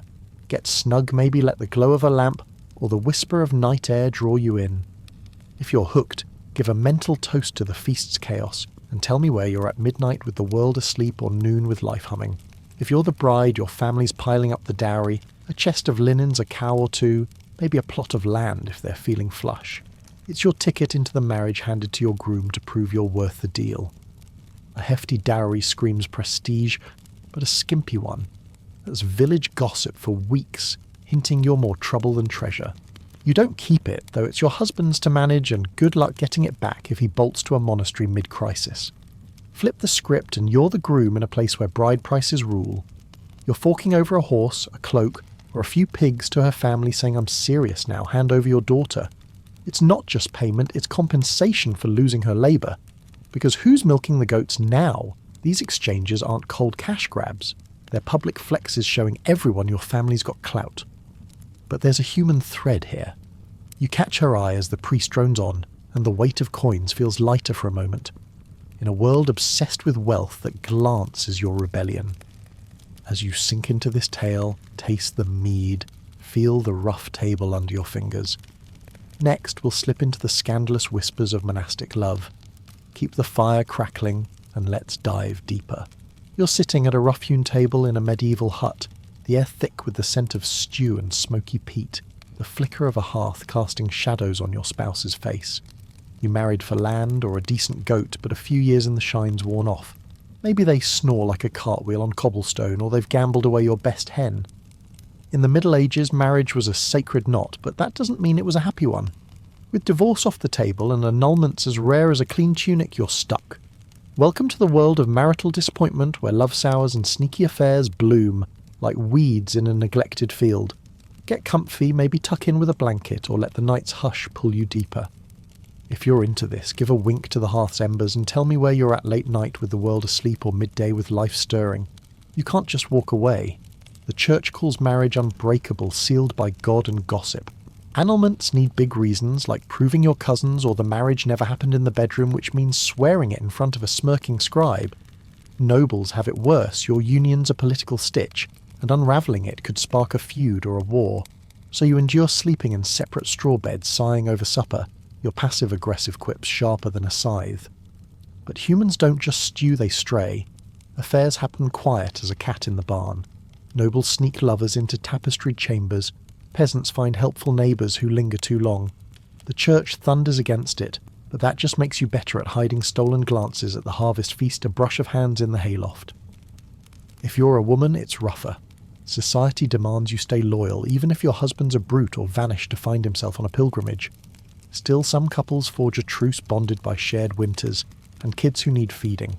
In this world of duty, a secret spark feels like defiance proof you're more than a contract. As you drift through this tale, taste the bitter stew, feel the chill of a loveless night. Next, we'll explore the strange freedom of widowhood.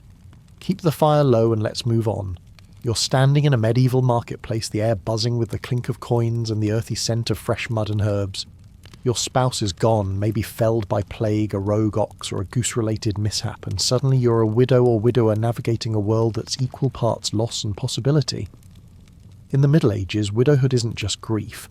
It's a rare crack in the armour of society, especially for women offering a taste of freedom you never had before.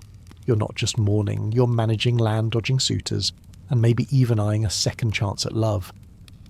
Welcome to the bittersweet liberty of starting over, where the dating pool reopens with a splash. Settle in, maybe with a soft breeze or the quiet of night wrapping you up. If this story's got you, give a nod to the market's bustle, and let me know where you're listening midnight with stars out, or morning with the world waking. If you're a woman, widowhood's a game changer. You're running the household now, bargaining at the mill, maybe even speaking up without being shushed. With a bit of land and a few teeth left, your prize suitors swarm like flies to meet some sweet others just hungry for your cows.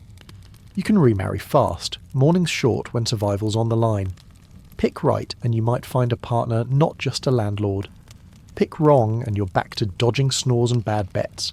Men don't get off easy either. You're a widower with a gaggle of kids and a leaky hut who's cooking the pottage now. Society nudges you to remarry, quick-eyeing the baker's widow with her suspiciously tasty pies.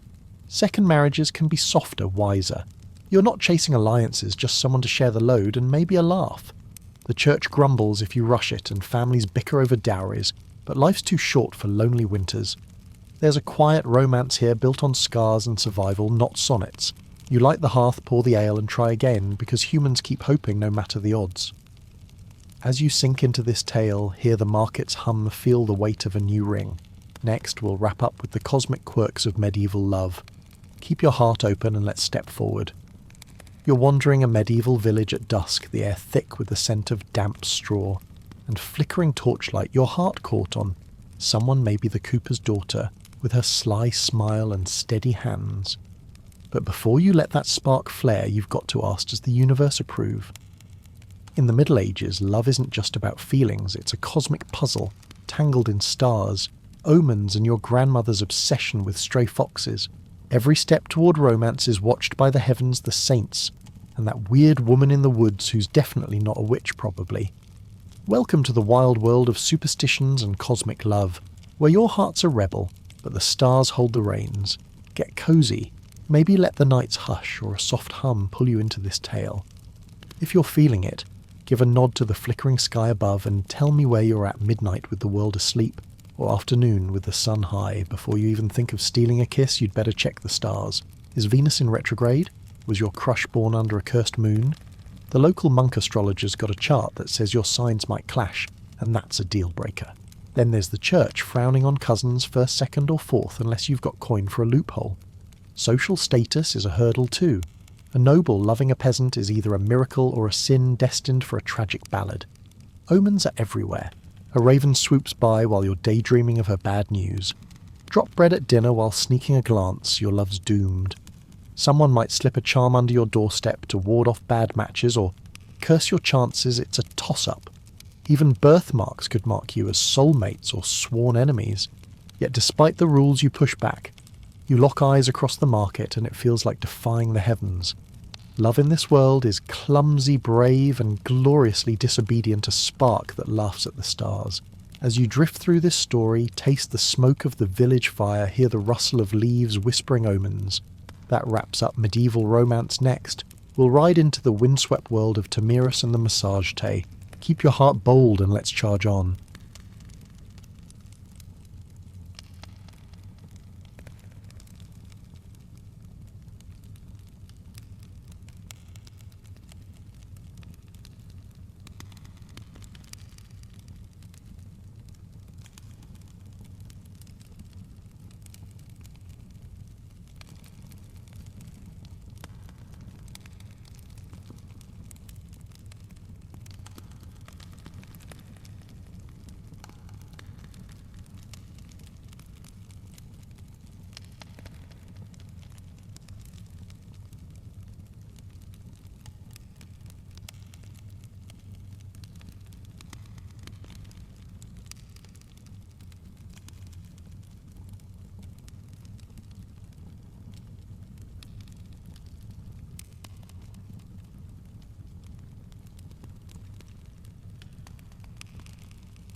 You're galloping across the windswept steppes of Central Asia, the air sharp with the scent of horse sweat and wild grass, the horizon stretching endless under a sky that feels alive. You're among the Massage Tay, a nomadic tribe, where power isn't carved in stone but carried in the saddle. At their heart is Tamiris, a queen who rules not from a gilded throne, but with the grit of a warrior and the will of a storm. She's no pampered royal, her court is the open plain, her army, the wind her crown, the trust of her people. Welcome to her world where survival demands defiance, and one woman's courage could topple an empire. Settle in maybe with the night's quiet or a soft breeze pulling you closer. If this tale's got you, give a salute to the steppes' endless stars and let me know where you're listening late with the world hushed or midday with life buzzing. Tamiris stands tall among her tattooed warriors, her presence as sharp as the arrows they fire from horseback. Her people live hard, harsh winters, long migrations, enemies on every side, but she's tough for a leader forged by necessity, not birthright. No husband overshadows her, no brother steers her hand. She's a lawgiver, a rider, a force, and her story's about to crash headlong into a conqueror who underestimates her. The Achaemenid Persian Empire led by Cyrus the Great looms like a shadow. He's toppled cities, swallowed kingdoms, and now his eyes turn east to the Massage Tay's lands. But Tamiris isn't just a queen, she's a storm in human form ready to defend not just her territory but her way of life. The clash is coming, and it's not about gold or glory, it's about a people who ride free and a queen who won't bend. Her story passed down through whispers and campfires might be half legend, but it's all fire. As you sink into this tale, feel the thud of hooves, the bite of the wind. Next, we'll see how Cyrus tries to tame her with a marriage proposal, and fails spectacularly. Keep your eyes on the horizon, and let's ride on. You're racing across the Central Asian steppes, the air sharp with the tang of dust and the distant rumble of hooves, your heart pounding in rhythm with the Massage Tay's fierce spirit. Tamiris, their queen, stands unyielding, her gaze as piercing as the arrows her warriors loose. Enter Cyrus the Great, the Persian conqueror, who's toppled Babylon and Lydia like they were tavern bets. He's got his sights on the Massage Tay, but instead of charging in with swords, he tries a smooth attack. A marriage proposal to Tamiris herself. Spoiler, it's about as romantic as offering a wolf a leash. Welcome to the clash of empires and egos, where a queen's defiance outshines a king's ambition. Get settled, maybe let the night's chill or a low hum draw you into this saga. If you're hooked, give a nod to the steppes' endless sky, and tell me where you're at.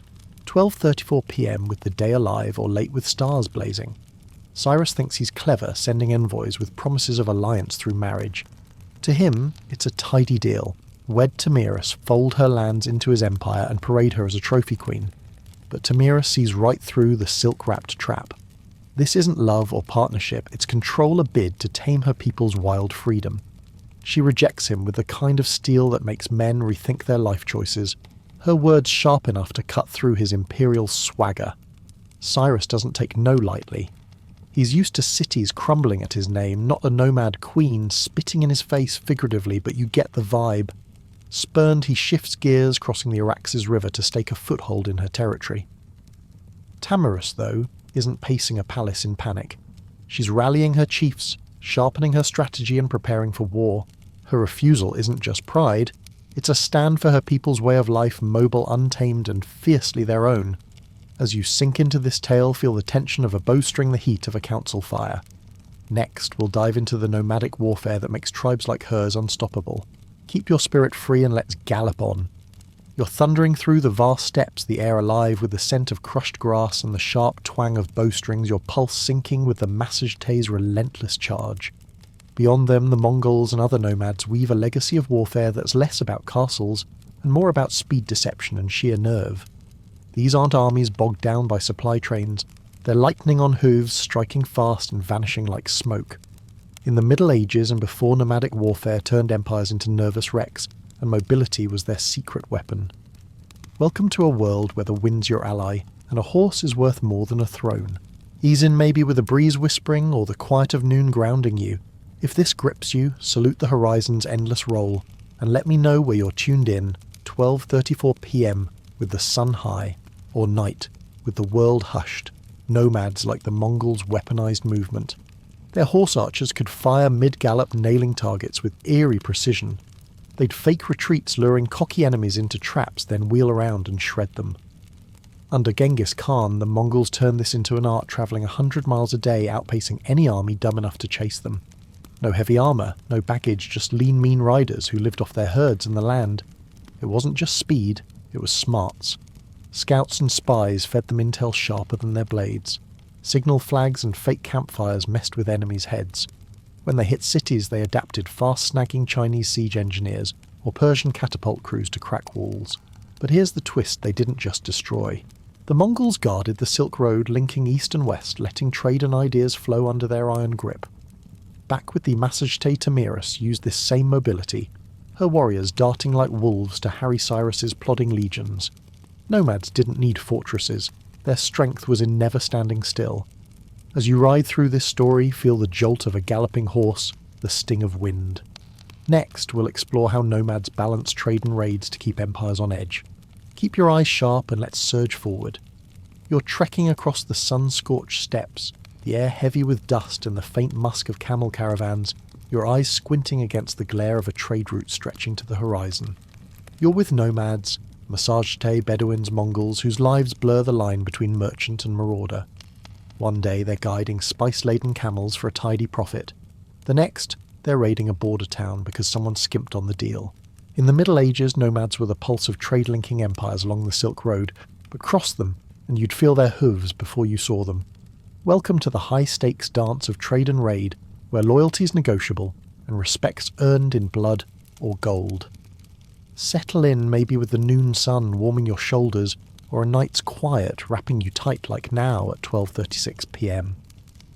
If this tale's got you, tip your hat to the caravan's swaying load and tell me where you're at, daylight buzzing or stars awake. Nomads couldn't grow grain or forge pots, so they traded livestock furs or rare falcons for tools and silks. Their armed convoys were no mere merchants. They were ready to defend or attack depending on the vibe.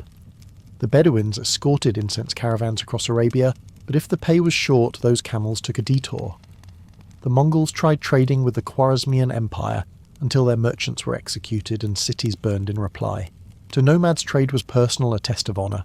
Empires called it treachery. Nomads called it survival. Border towns became hybrid zones, half market, half fortress, where governors bribed chiefs and tribes swapped horses and secrets. A marriage might seal a shaky peace, but the next season could bring a raid. This wasn't chaos, it was strategy. Nomads didn't need walls to wield power, they shaped empires by staying fluid, keeping cities glancing nervously at the horizon. You feel the weight of a trade deal, the tension of a drawn bow. As you ride through this story, taste the dust of the trail, hear the jingle of coins. Next we'll dive into the oral traditions that kept nomadic history alive. Keep your wits sharp, and let's press on. You're gathered around a crackling campfire on the steppes, the air thick with the scent of burning wood and roasted mutton, the stars above sharp as a nomad's memory.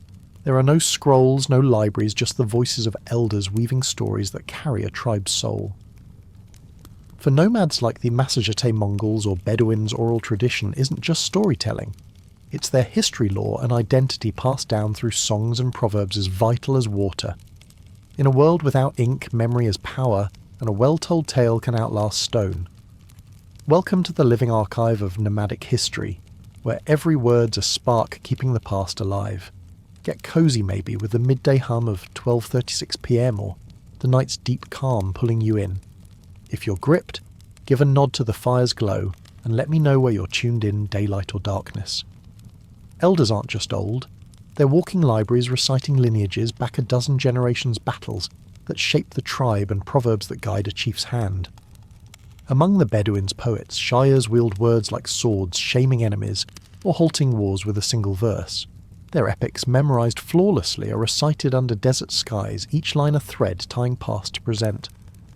The Mongols' secret history, first sung not written, spills Genghis Khan's rise with raw truths of loyalty and revenge. Even the Scythians, with no script, etched their migrations and alliances into oral tales later caught by Greek scribes like Herodotus. These stories aren't static, they bend, adapt live. A misremembered line might shift a tale, but that's the strength, flexibility, humanity. Nomads carried their history in breath, not stone, letting it survive defeats or migrations. As you sink into this tale, hear the cadence of a poet's voice, feel the warmth of the fire. Next, we'll explore the fierce roles of women in nomadic life. Keep the embers glowing and let's carry on. You're riding across the boundless steppes, the air sharp with the scent of horsehide, and wild thyme, the wind carrying the fierce cries of warriors, men and women alike. Among nomads like the Massagetay Mongols and Scythians, women aren't confined to tents or veiled in silence. They're riders, archers, shamans and chiefs, their hands as quick with a bow as with a cradle. In a life where every soul must fight, hunt or lead to survive, gender bends to necessity and power flows to those who seize it. Welcome to the untamed world of nomadic women where strength is a birthright and the steppe knows no limits. Get settled maybe with the midday pulse of 12:37 p.m. or the night's quiet drawing you close. If this saga's got you, salute the horizon's fierce glow and tell me where you're at. Daylight humming or stars awake, Scythian graves reveal women buried with swords, their bones scarred from battles fought, not just mourned. These weren't tokens. They were warriors riding into legend and maybe inspiring Greek tales of Amazons. In Mongol camps, women ruled while men raided Genghis Khan's daughters, and wives led armies, brokered peace and shaped empires. Saga Khani Beki, a kingmaker, raised emperors with a strategist's mind sharper than any blade. Bedouin women, though less public, held sway through poetry and honour. Their tents were domains of resource and wisdom, raising warriors and guarding tribal codes. Some owned camels, wealth on hooves, and could divorce or claim property, a freedom rare in city walls. Shamans in Turkic tribes healed and spoke to spirits, their voices as vital as any chief's. Mobility demanded this equality. A fallen warrior meant a woman stepped up, no questions asked. You feel the weight of a quiver, the rhythm of a galloping mare. As you weave through this tale, hear the clash of steel, taste the dust of the charge. Next, we'll explore the spiritual heartbeat of nomadic life. Keep your spirit wild and let's surge on. You're camped under a vast steppe sky, the air rich with the scent of smouldering sage and the soft rustle of a felt tent flapping in the breeze. For nomads, Massagetay Mongols. Bedouin spirituality isn't locked in temples or scribbled in books. It's alive in the wind's howl, the river's murmur, the fire's crackle. Their gods ride with them, woven into the land and the journey itself. Every mountain's a guardian, every flame sacred, and life's a constant conversation with the unseen. Welcome to nomadic animism, where faith flows like the rivers they cross and the sky's the only roof they need. Sink in maybe with the noon buzz of 12:37 p.m, or the night's deep calm holding you tight. If you're hooked, nod to the stars' endless dance, and tell me where you're tuned in, daylight alive or darkness deep. The Scythians, as Herodotus whispered, worshipped a hearth goddess Tabiti and a sky god. Papaios with rituals raw as the steppe horse. Sacrifices, cannabis, smoke oaths sworn under open skies. No priests in fancy robes, just shamans and warriors calling to the heavens. Bedouins pre-Islam revered jinn in desert rocks, and winds their poets channeling fates as real as the sand. Hospitality wasn't just kind, it was wholly a pact with the unseen. Mongols bowed to Tengri, the eternal blue sky, A god who didn't need temples, just your respect. Genghis claimed his rule from Tengri's will, while shamans read earth spirits and ancestral ghosts their fires the heart of every tent. This faith was fluid. Nomads met Buddhists, Muslims, Christians, and wove their ideas into their own like threads in a saddle blanket. A Mongol Khan might pray to all gods at once, just in case. You hear the shaman's drum, feel the sacred fire's warmth. As you drift through this story, taste the sage's bite, see the sky's endless blue. Next, we'll trace how nomads bridged cultures across continents. Keep your soul open, and let's move forward. You're swaying atop a camel on the Silk Road, the air thick with the scent of spices and leather, the horizon shimmering with the promise of distant cities. Nomads, Massagetay Mongols. Bedouins aren't just wanderers. They're the thread stitching east to west, carrying stories, songs and secrets across continents. Their hoofprints shaped trade routes. Their fires warmed ideas that changed the world. In the Middle Ages, they were cultural bridges ferrying music recipes and faiths between empires too stubborn to meet halfway. Welcome to the nomad's legacy, where movement sparked connection, and history rode on their backs. Get cozy maybe with the midday hum of 12:39 p.m, or the night's quiet pulling you in. If this tale's got you, salute the caravan's dust trail and tell me where you're at, daylight buzzing or stars awake. The Silk Road wasn't just silk, it was a nomad highway. Mongols guarded its paths, letting Chinese paper reach Persian scribes and Arab coffee warm European hands. They carried Buddhist scrolls to shamans' Islamic verses to Khans blending faiths like spices in a stew. Scythians swapped tales with Greeks, their oral epics echoing in Homer's lines. Bedouins wove Arab poetry into Islam's early heart, their honour codes shaping laws that outlasted dunes. This wasn't just trade, it was alchemy. Nomads didn't build cities, but they linked them, carrying Chinese printing to Persia, Turkish rhythms to Ottoman courts. Their legacy lives in horsemanship, in campfire stories, in the resilience of tribes who outlasted empires. They showed the world that walls don't make power, movement does. You feel the creak of a saddle, the weight of a trader's pack. As you weave through this story, taste the tang of foreign spices, hear the strum of a distant lute. Next, we'll see how nomads shook empires to their core. Keep your eyes on the road and let's ride on. You're galloping across a windswept plain, the air sharp with the scent of horse sweat and smouldering campfires, the ground trembling under a nomad horde's charge. From the Scythians to the Mongols, Turks to Huns, these tribes didn't just roam, they rattled empires, cracking the myth that cities ruled supreme. In the Middle Ages and before nomads were chaos on hooves, toppling thrones and reshaping borders with speed and nerve. Their influence wasn't in palaces, but in the fear they struck and the worlds they rewired. Welcome to the nomad's grip on empires where mobility outsmarted stone. Sink in maybe with the noon pulse of 12:39 p.m, or the night's deep hush grounding you. If you're hooked, nod to the steppes' wild expanse and tell me where you're tuned in. Day buzzing or stars sharp. The Mongols under Genghis Khan shattered tribal feuds to build an empire from China to Europe, their horse archers outrunning any army. They didn't just conquer, they rewrote rules forcing cities to pay tribute or burn. Scythians stung Persian kings, their hit-and-run raids leaving armies chasing ghosts. Turks laid the seeds for the Ottoman Empire, their nomadic roots fueling a dynasty that straddled continents. Empires feared them for good reason. Nomads exposed the slowness of walls, the fragility of wealth. They didn't need to hold land, just hit it hard and vanish. Yet they also shaped what they struck. Mongols revived the Silk Road, linking markets and mines. Bedouin codes bled into Islamic law, Turkish riders into imperial armies. Their victories proved power didn't need roots, only momentum. You hear the thunder of hooves, taste the dust of a raid. As you surge through this tale, feel the snap of a bowstring, see the flicker of an empire's fear. Next, we'll reflect on the enduring spirit of nomads in our world. Keep your heart fierce, and let's charge forward. You're swaying on a horse under a boundless steppe sky, the air sharp with the scent of dry grass and fading campfires, the horizon whispering of journeys without end. Nomads, Scythians, Mongols, Bedouins didn't leave pyramids or marble halls, but their spirit gallops through history, carried in stories, songs, and the stubborn pulse of freedom. They shaped trade routes, shook empires, and wove their ways into the world's bones, proving power doesn't need walls, just wind and will. Today, their descendants ride on fewer but fierce holding traditions older than nations. Welcome to the enduring nomadic spirit where the past lives in every hoofbeat. Get comfy maybe with the afternoon light of 2:01 p.m. or the night's quiet wrapping you tight.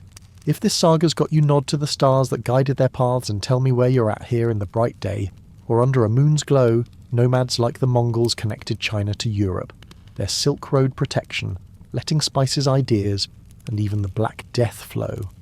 Scythian tales seeded Greek myths.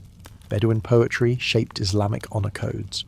Their influence lingers in horsemanship oral storytelling, and the fierce independence of tribes who outlasted empires. You see it in modern nomads battling borders and climates still offering hospitality to strangers still singing their ancestors' truths. Their legacy is a warning: no empire's permanent, no wall unbreachable. Nomads proved mobility trumps monuments that stories outlive stone.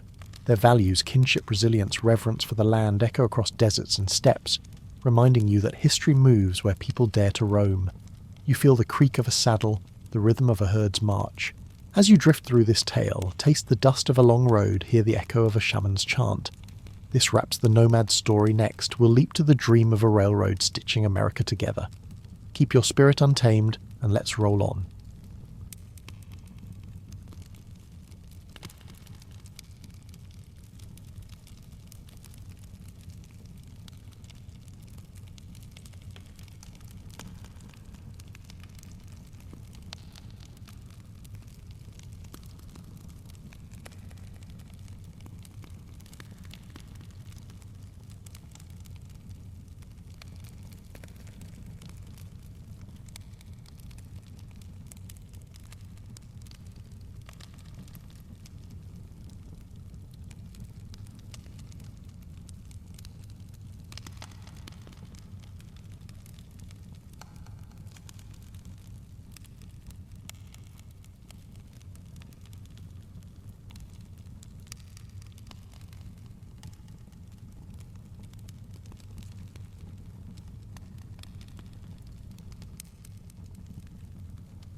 You're standing on a bustling New York dock in the 1860s, the air thick with the tang of salt and coal smoke, the shouts of merchants blending with the creak of wagon wheels.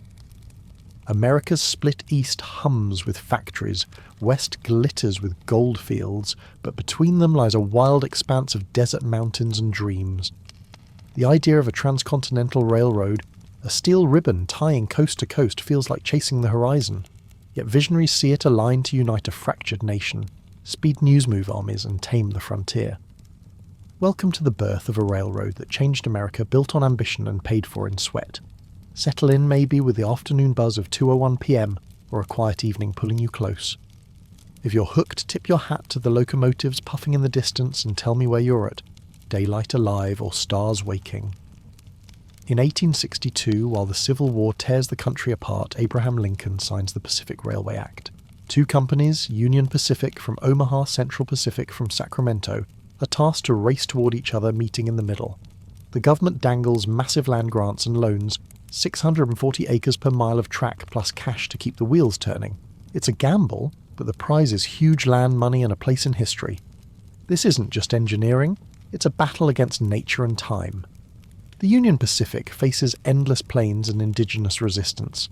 The Central Pacific grapples with Sierra Nevada granite. Workers, immigrants, veterans, dreamers will blast through Rockbridge rivers and brave winters their names rarely recorded. For native tribes, the rails aren't progress. They're a scar across sacred lands. You hear the clang of hammers, feel the weight of a nation's hope. As you sink into this tale, taste the dust of the frontier, see the gleam of steel. Next, we'll dive into the Central Pacific's brutal fight with the mountains. Keep your eyes on the tracks and let's charge forward. You're perched on a jagged Sierra Nevada cliff in 1865, the air biting with the scent of pine and black powder, the roar of avalanches echoing below. The Central Pacific Railroad's carving its way east from Sacramento, but these mountains' granite giants cloaked in snow laugh at ambition. Every mile of track feels like a fistfight with nature, and the men swinging picks are mostly Chinese immigrants. Their hands cracked their lives cheap to the bosses. They're the backbone of this dream, blasting tunnels and dangling off cliffs to lay steel, yet their names rarely make the ledgers.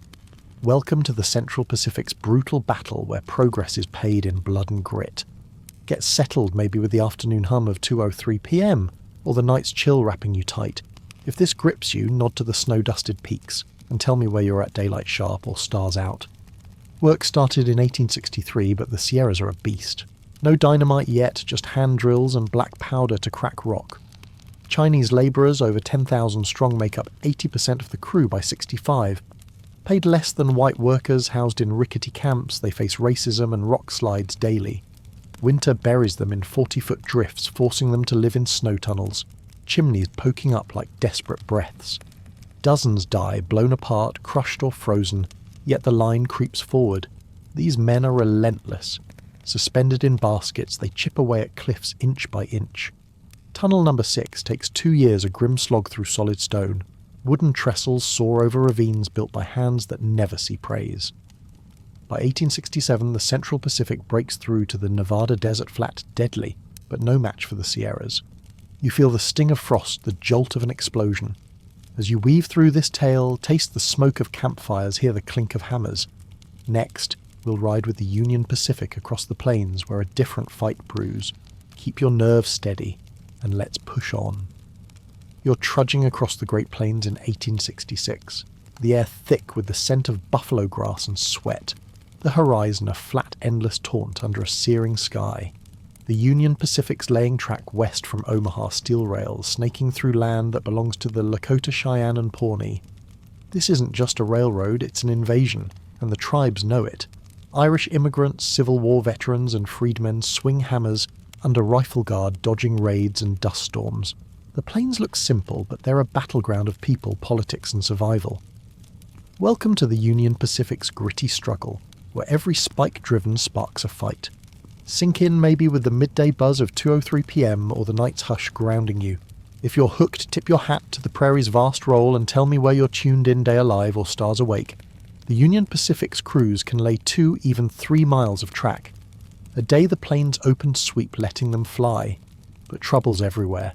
Tribes see the rails slicing their hunting grounds, scaring buffalo and bringing settlers.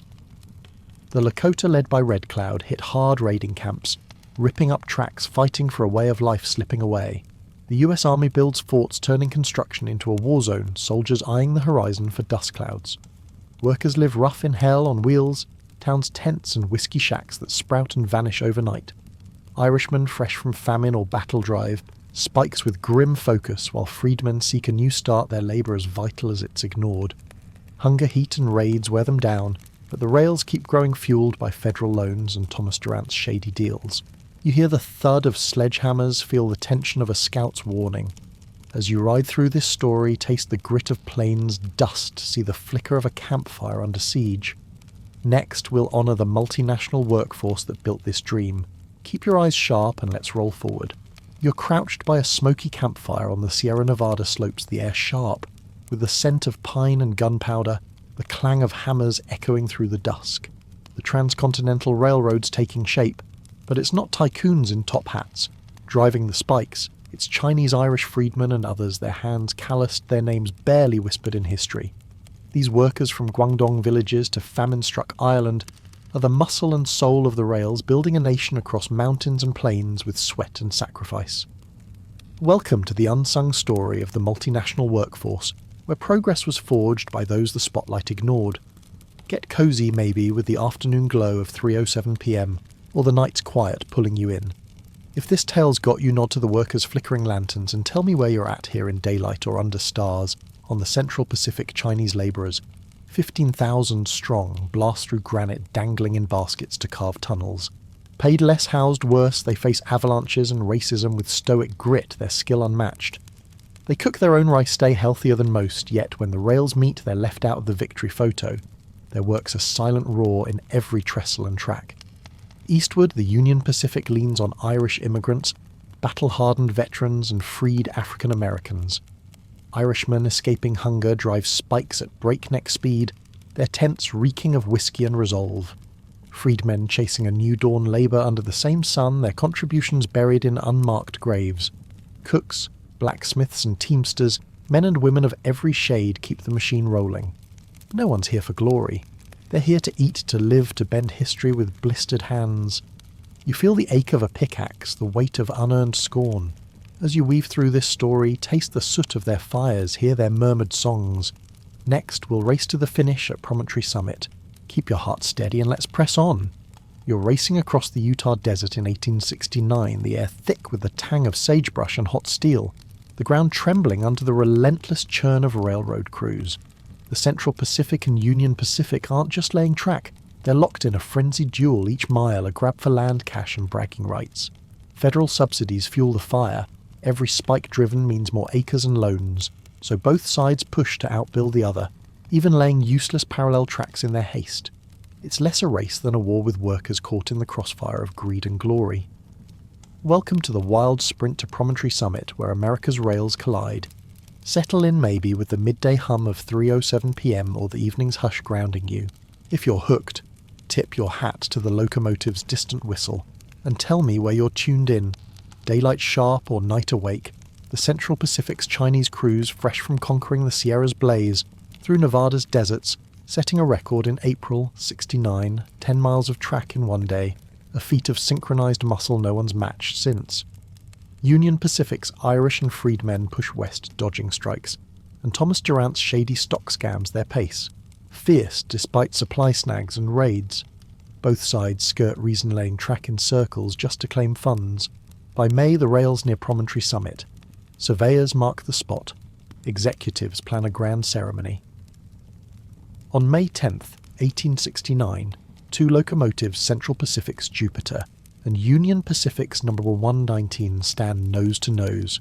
A golden spike waits wired to telegraph lines to signal each hammer blow nationwide. Leland Stanford swings and Dunn clicks across America, sparking bells and cannons. But the shine-hide scars work as dead lands, stolen profits hoarded. You hear the crowds cheer, feel the spike's weight. As you charge through this tale, taste the desert dust, see the rails gleam. Next, we'll explore the economic boom the railroad unleashed. Keep your eyes on the horizon, let's roll forward. You're crouched by a smoky campfire on the Sierra Nevada slopes. The air sharp with the scent of pine and gunpowder, the clang of hammers echoing through the dusk. The transcontinental railroad's taking shape, but it's not tycoons in top hats driving the spikes. It's Chinese, Irish freedmen and others, their hands calloused. Their names barely whispered in history. These workers from Guangdong villages to famine-struck Ireland are the muscle and soul of the rails, building a nation across mountains and plains with sweat and sacrifice. Welcome to the unsung story of the multinational workforce where progress was forged by those the spotlight ignored. Get cozy maybe with the afternoon glow of 3:07 p.m. or the night's quiet pulling you in. If this tale's got you, nod to the workers' flickering lanterns and tell me where you're at here in daylight or under stars. On the Central Pacific, Chinese labourers, 15,000 strong, blast through granite dangling in baskets to carve tunnels. Paid less, housed worse, they face avalanches and racism with stoic grit, their skill unmatched. They cook their own rice, stay healthier than most, yet when the rails meet, they're left out of the victory photo. Their work's a silent roar in every trestle and track. Eastward, the Union Pacific leans on Irish immigrants, battle-hardened veterans and freed African Americans. Irishmen escaping hunger drive spikes at breakneck speed, their tents reeking of whiskey and resolve. Freedmen chasing a new dawn labour under the same sun, their contributions buried in unmarked graves. Cooks, blacksmiths and teamsters, men and women of every shade keep the machine rolling. No one's here for glory. They're here to eat, to live, to bend history with blistered hands. You feel the ache of a pickaxe, the weight of unearned scorn. As you weave through this story, taste the soot of their fires, hear their murmured songs. Next, we'll race to the finish at Promontory Summit. Keep your heart steady and let's press on. You're racing across the Utah desert in 1869, the air thick with the tang of sagebrush and hot steel, the ground trembling under the relentless churn of railroad crews. The Central Pacific and Union Pacific aren't just laying track, they're locked in a frenzied duel each mile, a grab for land, cash and bragging rights. Federal subsidies fuel the fire, every spike driven means more acres and loans, so both sides push to outbuild the other, even laying useless parallel tracks in their haste. It's less a race than a war with workers caught in the crossfire of greed and glory. Welcome to the wild sprint to Promontory Summit where America's rails collide. Settle in maybe with the midday hum of 3:07 p.m. or the evening's hush grounding you. If you're hooked, tip your hat to the locomotive's distant whistle and tell me where you're tuned in daylight sharp or night awake, the Central Pacific's Chinese cruise, fresh from conquering the Sierra's blaze through Nevada's deserts, setting a record in April '69, 10 miles of track in one day, a feat of synchronized muscle no one's matched since. Union Pacific's Irish and freedmen push west, dodging strikes, and Thomas Durant's shady stock scams their pace fierce despite supply snags and raids. Both sides skirt reason-laying track in circles just to claim funds. By May, the rails near Promontory Summit. Surveyors mark the spot. Executives plan a grand ceremony. On May 10th, 1869, 2 locomotives, Central Pacific's Jupiter and Union Pacific's No. 119, stand nose to nose. A golden spike waits wired to telegraph lines to signal each hammer blow nationwide. Leland Stanford swings and done clicks across America, sparking bells and cannons, but the shine-hide scars workers' deadland stolen profits hoarded. You hear the crowds cheer, feel the spike's weight. As you charge through this tale, taste the desert dust, see the rails gleam. Next, we'll explore the economic boom the railroad unleashed. Keep your eyes on the horizon, and let's roll forward. You're rattling along a freshly laid railroad track in 1869, the air buzzing with the scent of coal smoke and new timber, the rhythmic clatter of wheels singing of a nation reborn. The Transcontinental Railroad's golden spike is driven, and suddenly America's not 2 coasts separated by wilderness. It's a pulsing coast-to-coast machine. Goods people and dreams now cross mountains in days, not months, turning sleepy towns into hubs, and the frontier into a marketplace. This isn't just a railroad, it's a revolution remaking the economy with every puff of steam. Welcome to the boom that stitched a republic into a powerhouse where ambition rolled on iron rails. Get comfy maybe with the afternoon glow of 3:08 p.m. or the night's hush wrapping you tight. If this tale's got you, nod to the train's distant whistle and tell me where you're tuned in here in daylight or under stars. The railroad shrinks America overnight. Wheat from the Midwest floods California mining camps. Factory goods from New York reach Oregon in a week. Railroads replace oxen, steam outpaces sail, and towns sprout like weeds along the tracks. Some bloom into cities, others vanish when the line shifts. Ironworks, coal mines, and timber mills roar to life, feeding the beast. Steel barons like Leland Stanford get filthy rich while small-time hustlers open saloons and stores chasing the wave. Mail zips across time zones. News that took weeks now lands in days. The government projects power, sending troops and laws to corners once untouchable. Immigrants pour West Europeans fresh off ships. Homesteaders dreaming of land, even outlaws riding the same rails. But the boom's not equal. Wealth piles up for tycoons while workers scrape by, and native lands vanish under steel. You feel the jolt of a train car, the pulse of a new America. As you roll through this story, taste the soot of progress, hear the hum of commerce. Next, we'll face the darker, cost the indigenous lives torn apart by these tracks. Keep your heart steady and let's chug on. You're standing on the Great Plains, the air heavy with the scent of crushed sage and fading buffalo herds, the distant thud of railroad spikes like a heartbeat breaking. The Transcontinental Railroad's iron rails slice through lands sacred to the Lakota, Cheyenne, Shoshone, and more carving scars across their homes. To them, this isn't progress, it's theft. A steel blade cutting their way of life in 2.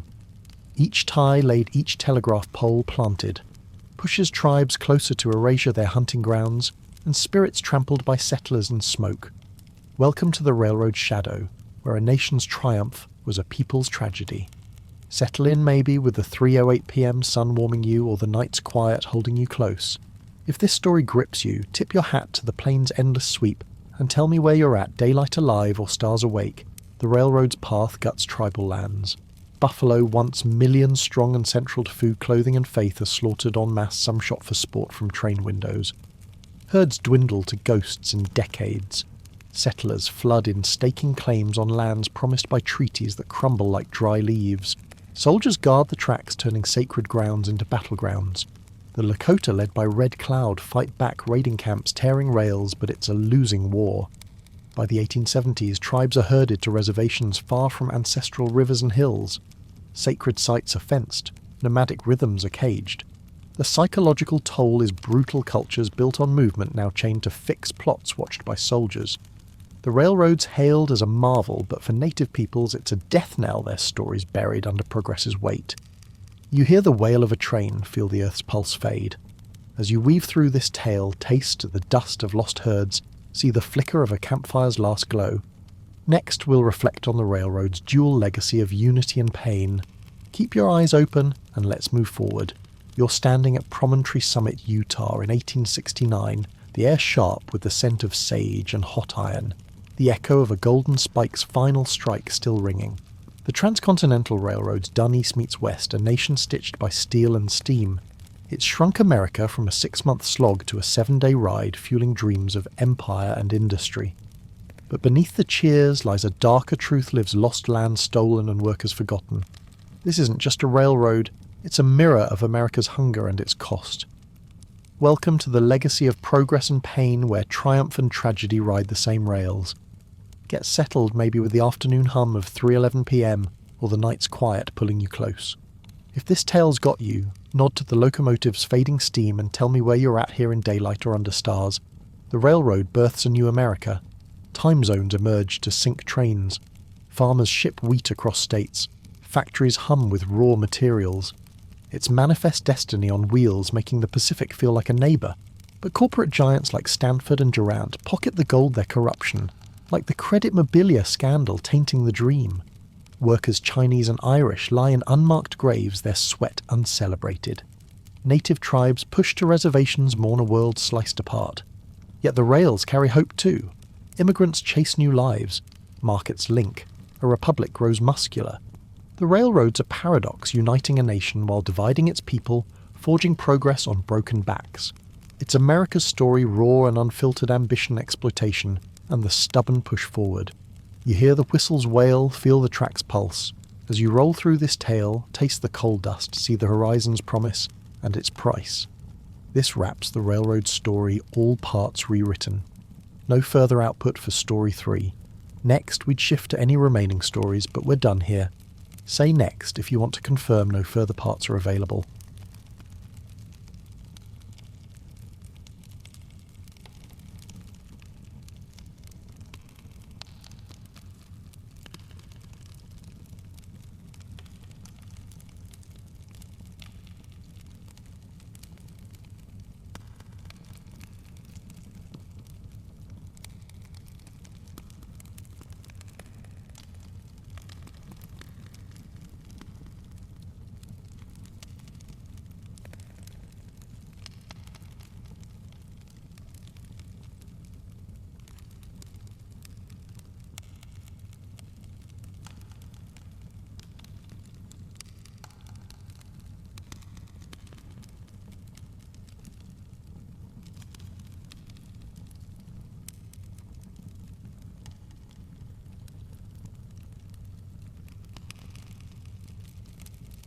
Now let's shift gears to a modern legend, a story of grit and grace that starts in the heart of struggle.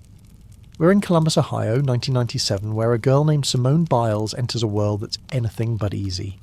Her spark, though, is unstoppable, lighting a path from chaos to glory. As you settle in at 5:17 p.m, Sunday, June 27th, 2025, the fans hum a steady beat, picture a kid whose flips would one day flip the world. Loving this tale? Like, subscribe and comment where are you and what's the clock saying. Let's tumble into Simone's story. Imagine a small apartment, the air heavy with uncertainty, where Simone's born to a mom battling addiction. Life's rough foster care bounces her and her siblings through unfamiliar beds, their days a blur of change. You can see a tiny Simone, barely 3, her eyes bright, despite the weight clutching her sister's hand. But love steps in. Her grandparents Ron and Nellie Biles take her in, adopting her and her sister Adria in Houston, Texas. Picture their home, warm with the smell of Nellie's cooking, where Simone finds safety structure and a laugh that fills rooms. To her, Ron and Nellie aren't just guardians, they're mom and dad, her rock. Then one day, a daycare trip changes everything. Picture a gym, the air sharp with chalk dust, where 6-year-old Simone watches gymnasts flip and soar. Her body can't stay still. She mimics them on the sidelines, Her cartwheel's wild but fierce. A coach spotting that raw fire hands her a note: get this kid in classes. From that moment, gymnastics isn't just play, it's purpose. You can see her small but mighty bounding onto mats, her grin brighter than the gym's lights. Her power's explosive, her balance uncanny, and her joy, it's pure rocket fuel. As you drift off, hold this Simone Biles, born into storm, found her spark in a gym, flipping pain into possibility. Sleep well, knowing this kid's just getting started. Let's stick with Simone Biles, zooming into the early 2000s in Houston, Texas, where a kid's raw spark ignites into something fierce. The air's thick with gym chalk and the thump of mats, a world where sweat and dreams collide. Simone's not just flipping for fun anymore, she's carving a path to greatness, one tumble at a time. As you settle in at 5:18 p.m, Sunday, June 22nd, 2025, your fans hum a steady rhythm. Picture this tiny dynamo, her grin lighting up the grind. Digging this? Like, subscribe, and drop a comment: where are you at and what's the vibe tonight? Let's dive into her rise. Imagine Bannon's gymnastics, a buzzing hive of flips and falls where young Simone barely 8 bounds in her ponytail bouncing. She's small, just 4'8" in her teens, but her power's huge, like a firecracker in sneakers. Coaches spot it: fast, explosive strength, a balance that defies gravity, and that rare air awareness, knowing exactly where her body is mid-twist. You can see her muscles taut, launching off a vault, spinning so fast it's a blur. But it's not just talent, it's grit. Simone trains hard. Her hands calloused her knees, creaking like a bag of marbles after hours of drills. She loves it though, her laugh echoing when she nails a move. Enter Amy Borman, her coach and anchor. Picture Amy calm but firm, guiding Simone not just through routines, but through growing up. She's not a drill sergeant, she's a partner, teaching Simone to channel nerves into power, doubt into focus. Their bond's tight, built on trust and pizza nights. Simone's homeschooled to fit training, but her life's not all gym. She's a kid giggling with siblings, sneaking backflips in the backyard, grounded by her parents Ron and Nellie, whose love keeps her steady. By 14, she's a junior elite. Her routine's packed with moves that make jaws drop, twists and flips most won't touch. You can hear the crowd's gasp, feel the mat spring as she lands solid as stone. As you drift off, hold this: Simone's rise wasn't luck. It was work, joy, and a quiet fire no one could douse. From a Houston gym to the world's edge, she's building something bigger than medals. Sleep well, knowing this kid's about to shake the planet. Now let's rocket to 2013, where Simone Biles isn't just a kid in a leotard, she's a force ready to flip the gymnastics world upside down. The air's electric in Antwerp, Belgium at the World Artistic Gymnastics Championships, where a 16-year-old steps onto the global stage and doesn't just shine, she blazes. As you sink into your cozy spot at 5:18 p.m, June 22nd, 2025, the fans hum, a soft cheer. Picture this teen, small but mighty, rewriting history. Loving this? Like, subscribe, and comment: where are you vibing from tonight? Let's soar with Simone. Imagine the arena lights glaring, the crowd's roar, a living thing. Simone, barely 4'8", walks out, her smile bright, but her eyes locked in. She's a senior elite now, no longer a junior playing it safe. Her routines are wild, tumbling passes that defy physics, twists so fast they blur. You can feel the mat shudder as she lands solid as a rock, her power making veterans blink. She's not just good, she's untouchable. Her moves so daring they push the sport's limits. Picture her on floor music, pulsing, her signature flips exploding like fireworks. She bags 2 golds, including the all-around title, a crown no American woman's worn so young. This isn't just a win, it's a wake-up call. Commentators stammer, searching for words. She's not human, they joke, but it's more than skill. It's presence. Simone competes with joy, dancing between moves, her confidence a quiet roar. You can see her teammates cheering, the crowd on its feet, sensing they're watching a revolution. From 2013 to 2016, she keeps climbing 3 straight world all-around titles, a feat no woman's matched. Her scores soar, her routines tougher each year, yet she makes the impossible look like a warm-up. The gym world's shifting, old ideas of delicate grace giving way to power, personality, Simone's brand of real. As you drift towards sleep, hold this: Simone's breakthrough wasn't just medals, it was a new blueprint for greatness. She didn't just win, she redefined what winning means, her spark now a global flame. Rest easy knowing she's just warming up for the world's biggest stage. Let's soar to the summer of 2016, where Rio de Janeiro pulses with samba sweat and the electric hum of the Olympics. Simone Biles, now 19, isn't just a gymnast, she's a phenomenon ready to etch her name in history. The air's thick with chalk dust and anticipation, the arena, a cauldron of cheers. As you settle in at 5:20 p.m. Sunday, June 22nd, 2025, your fans hum a steady beat picture, this tiny titan owning the world's biggest stage. Digging this? Like, subscribe and comment, where are you at and what's the vibe tonight? I'm tuning in from Vietnam, 5:20 p.m. Let's share this moment. Imagine the Rio Olympic arena lights blazing the crowd a sea of flags. Simone strides out 4'8" of pure power, her leotard sparkling like she's wrapped in stars. Expectations are sky high. She's the favourite, the one to beat. But she doesn't just meet them, she shatters them. You can feel the mat quake as she launches into her vault, twisting through the air like gravity's taking a coffee break. Her floor routine set to pulsing music is a masterclass. Her signature move, the Biles a double layout with a half twist lands so clean it's like she's mocking physics. She grabs 4 golds team all around vault floor and a bronze on beam, the most medals by an American gymnast in a single game since 1984. But it's not just what she wins, it's how. Simone competes with a joy that lights up the arena, her smile a defiance of pressure. Picture her laughing with teammates the final 5 as they dominate the team event, their hugs tighter than their grips on the bars. Off the mat, she's grounded, goofy selfies, press conferences where she credits her parents, Ron and Nellie, and her faith. You can hear the crowd roar, commentators grasping for words. She's rewriting the sport. As the first black woman to win Olympic all-round gold, she's not just breaking records, she's breaking barriers. Her presence a beacon for kids who see themselves in her. As you drift off, hold this: Simone's Rio triumph wasn't just medals, it was a coronation. A moment where power, grace and authenticity redefined greatness. Sleep well, knowing this queen's reign is just beginning, her light blazing for the world to see. Now let's glide into the aftermath of Rio 2016, where Simone Biles isn't just a champion, she's a global icon, her name echoing from gymnasiums to talk shows. But with glory comes a new weight, one heavier than any medal. The air's buzzing with camera flashes and the hum of fame, but beneath it Simone's navigating uncharted ground. As you cozy up at 5:20 p.m. Sunday, June 22, 2025, your fans' soft whir, a calming pulse, picture this young woman facing the flip side of greatness. Loving this story? Like, subscribe and comment, where are you chilling? Vietnam's 5:20 p.m. here, let's connect across the globe. Imagine Simone, 19, stepping off the Olympic podium into a whirlwind. She's on a national tour with her teammates flipping for screaming crowds, then hitting TV sets, Ellen, Dancing with the Stars. Her smile bright, but her schedule brutal. Her memoir, Courage to Soar, flies off shelves. Endorsements stack up and magazine covers plaster her face everywhere. You can see her at a red carpet, heels wobbling still more at home on a balance beam. The world loves her, but loves a heavy crown. Every move's watched, every word dissected, and the question looms. What's next for Simone Biles? The unspoken rule is clear: she's got to keep winning, keep shining, no cracks allowed. But pulls the spotlight and it's quieter.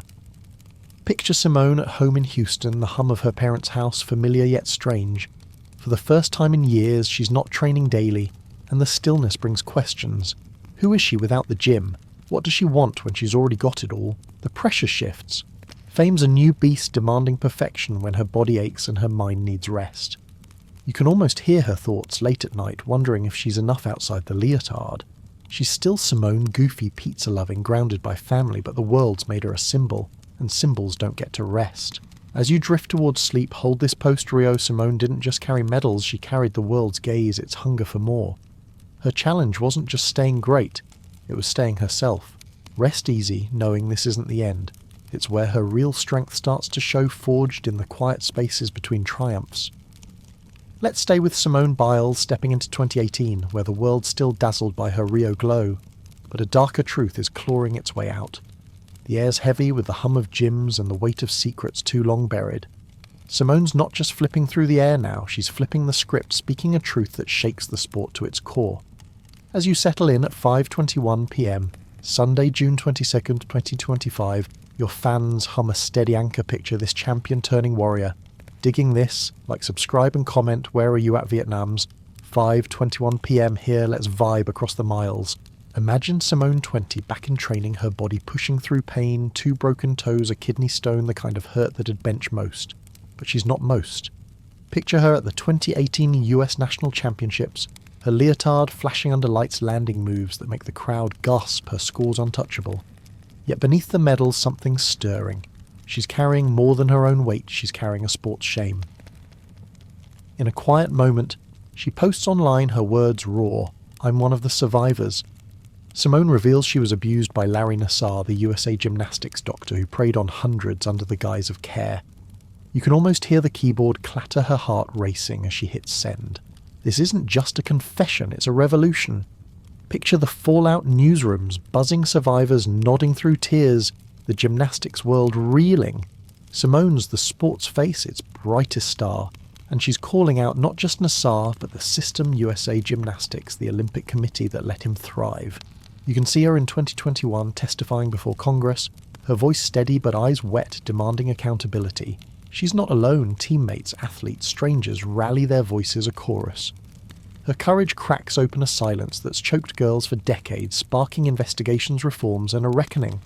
She trains through it, all her flips now, a defiance, her medals, a middle finger to a broken machine. As you drift off, hold this: Simone's greatest leap wasn't on a vault, it was speaking out, turning pain into power. She didn't just win, she changed the game, giving voice to the voiceless. Sleep well, knowing her strength's reshaping more than gymnastics. It's reshaping what brave looks like.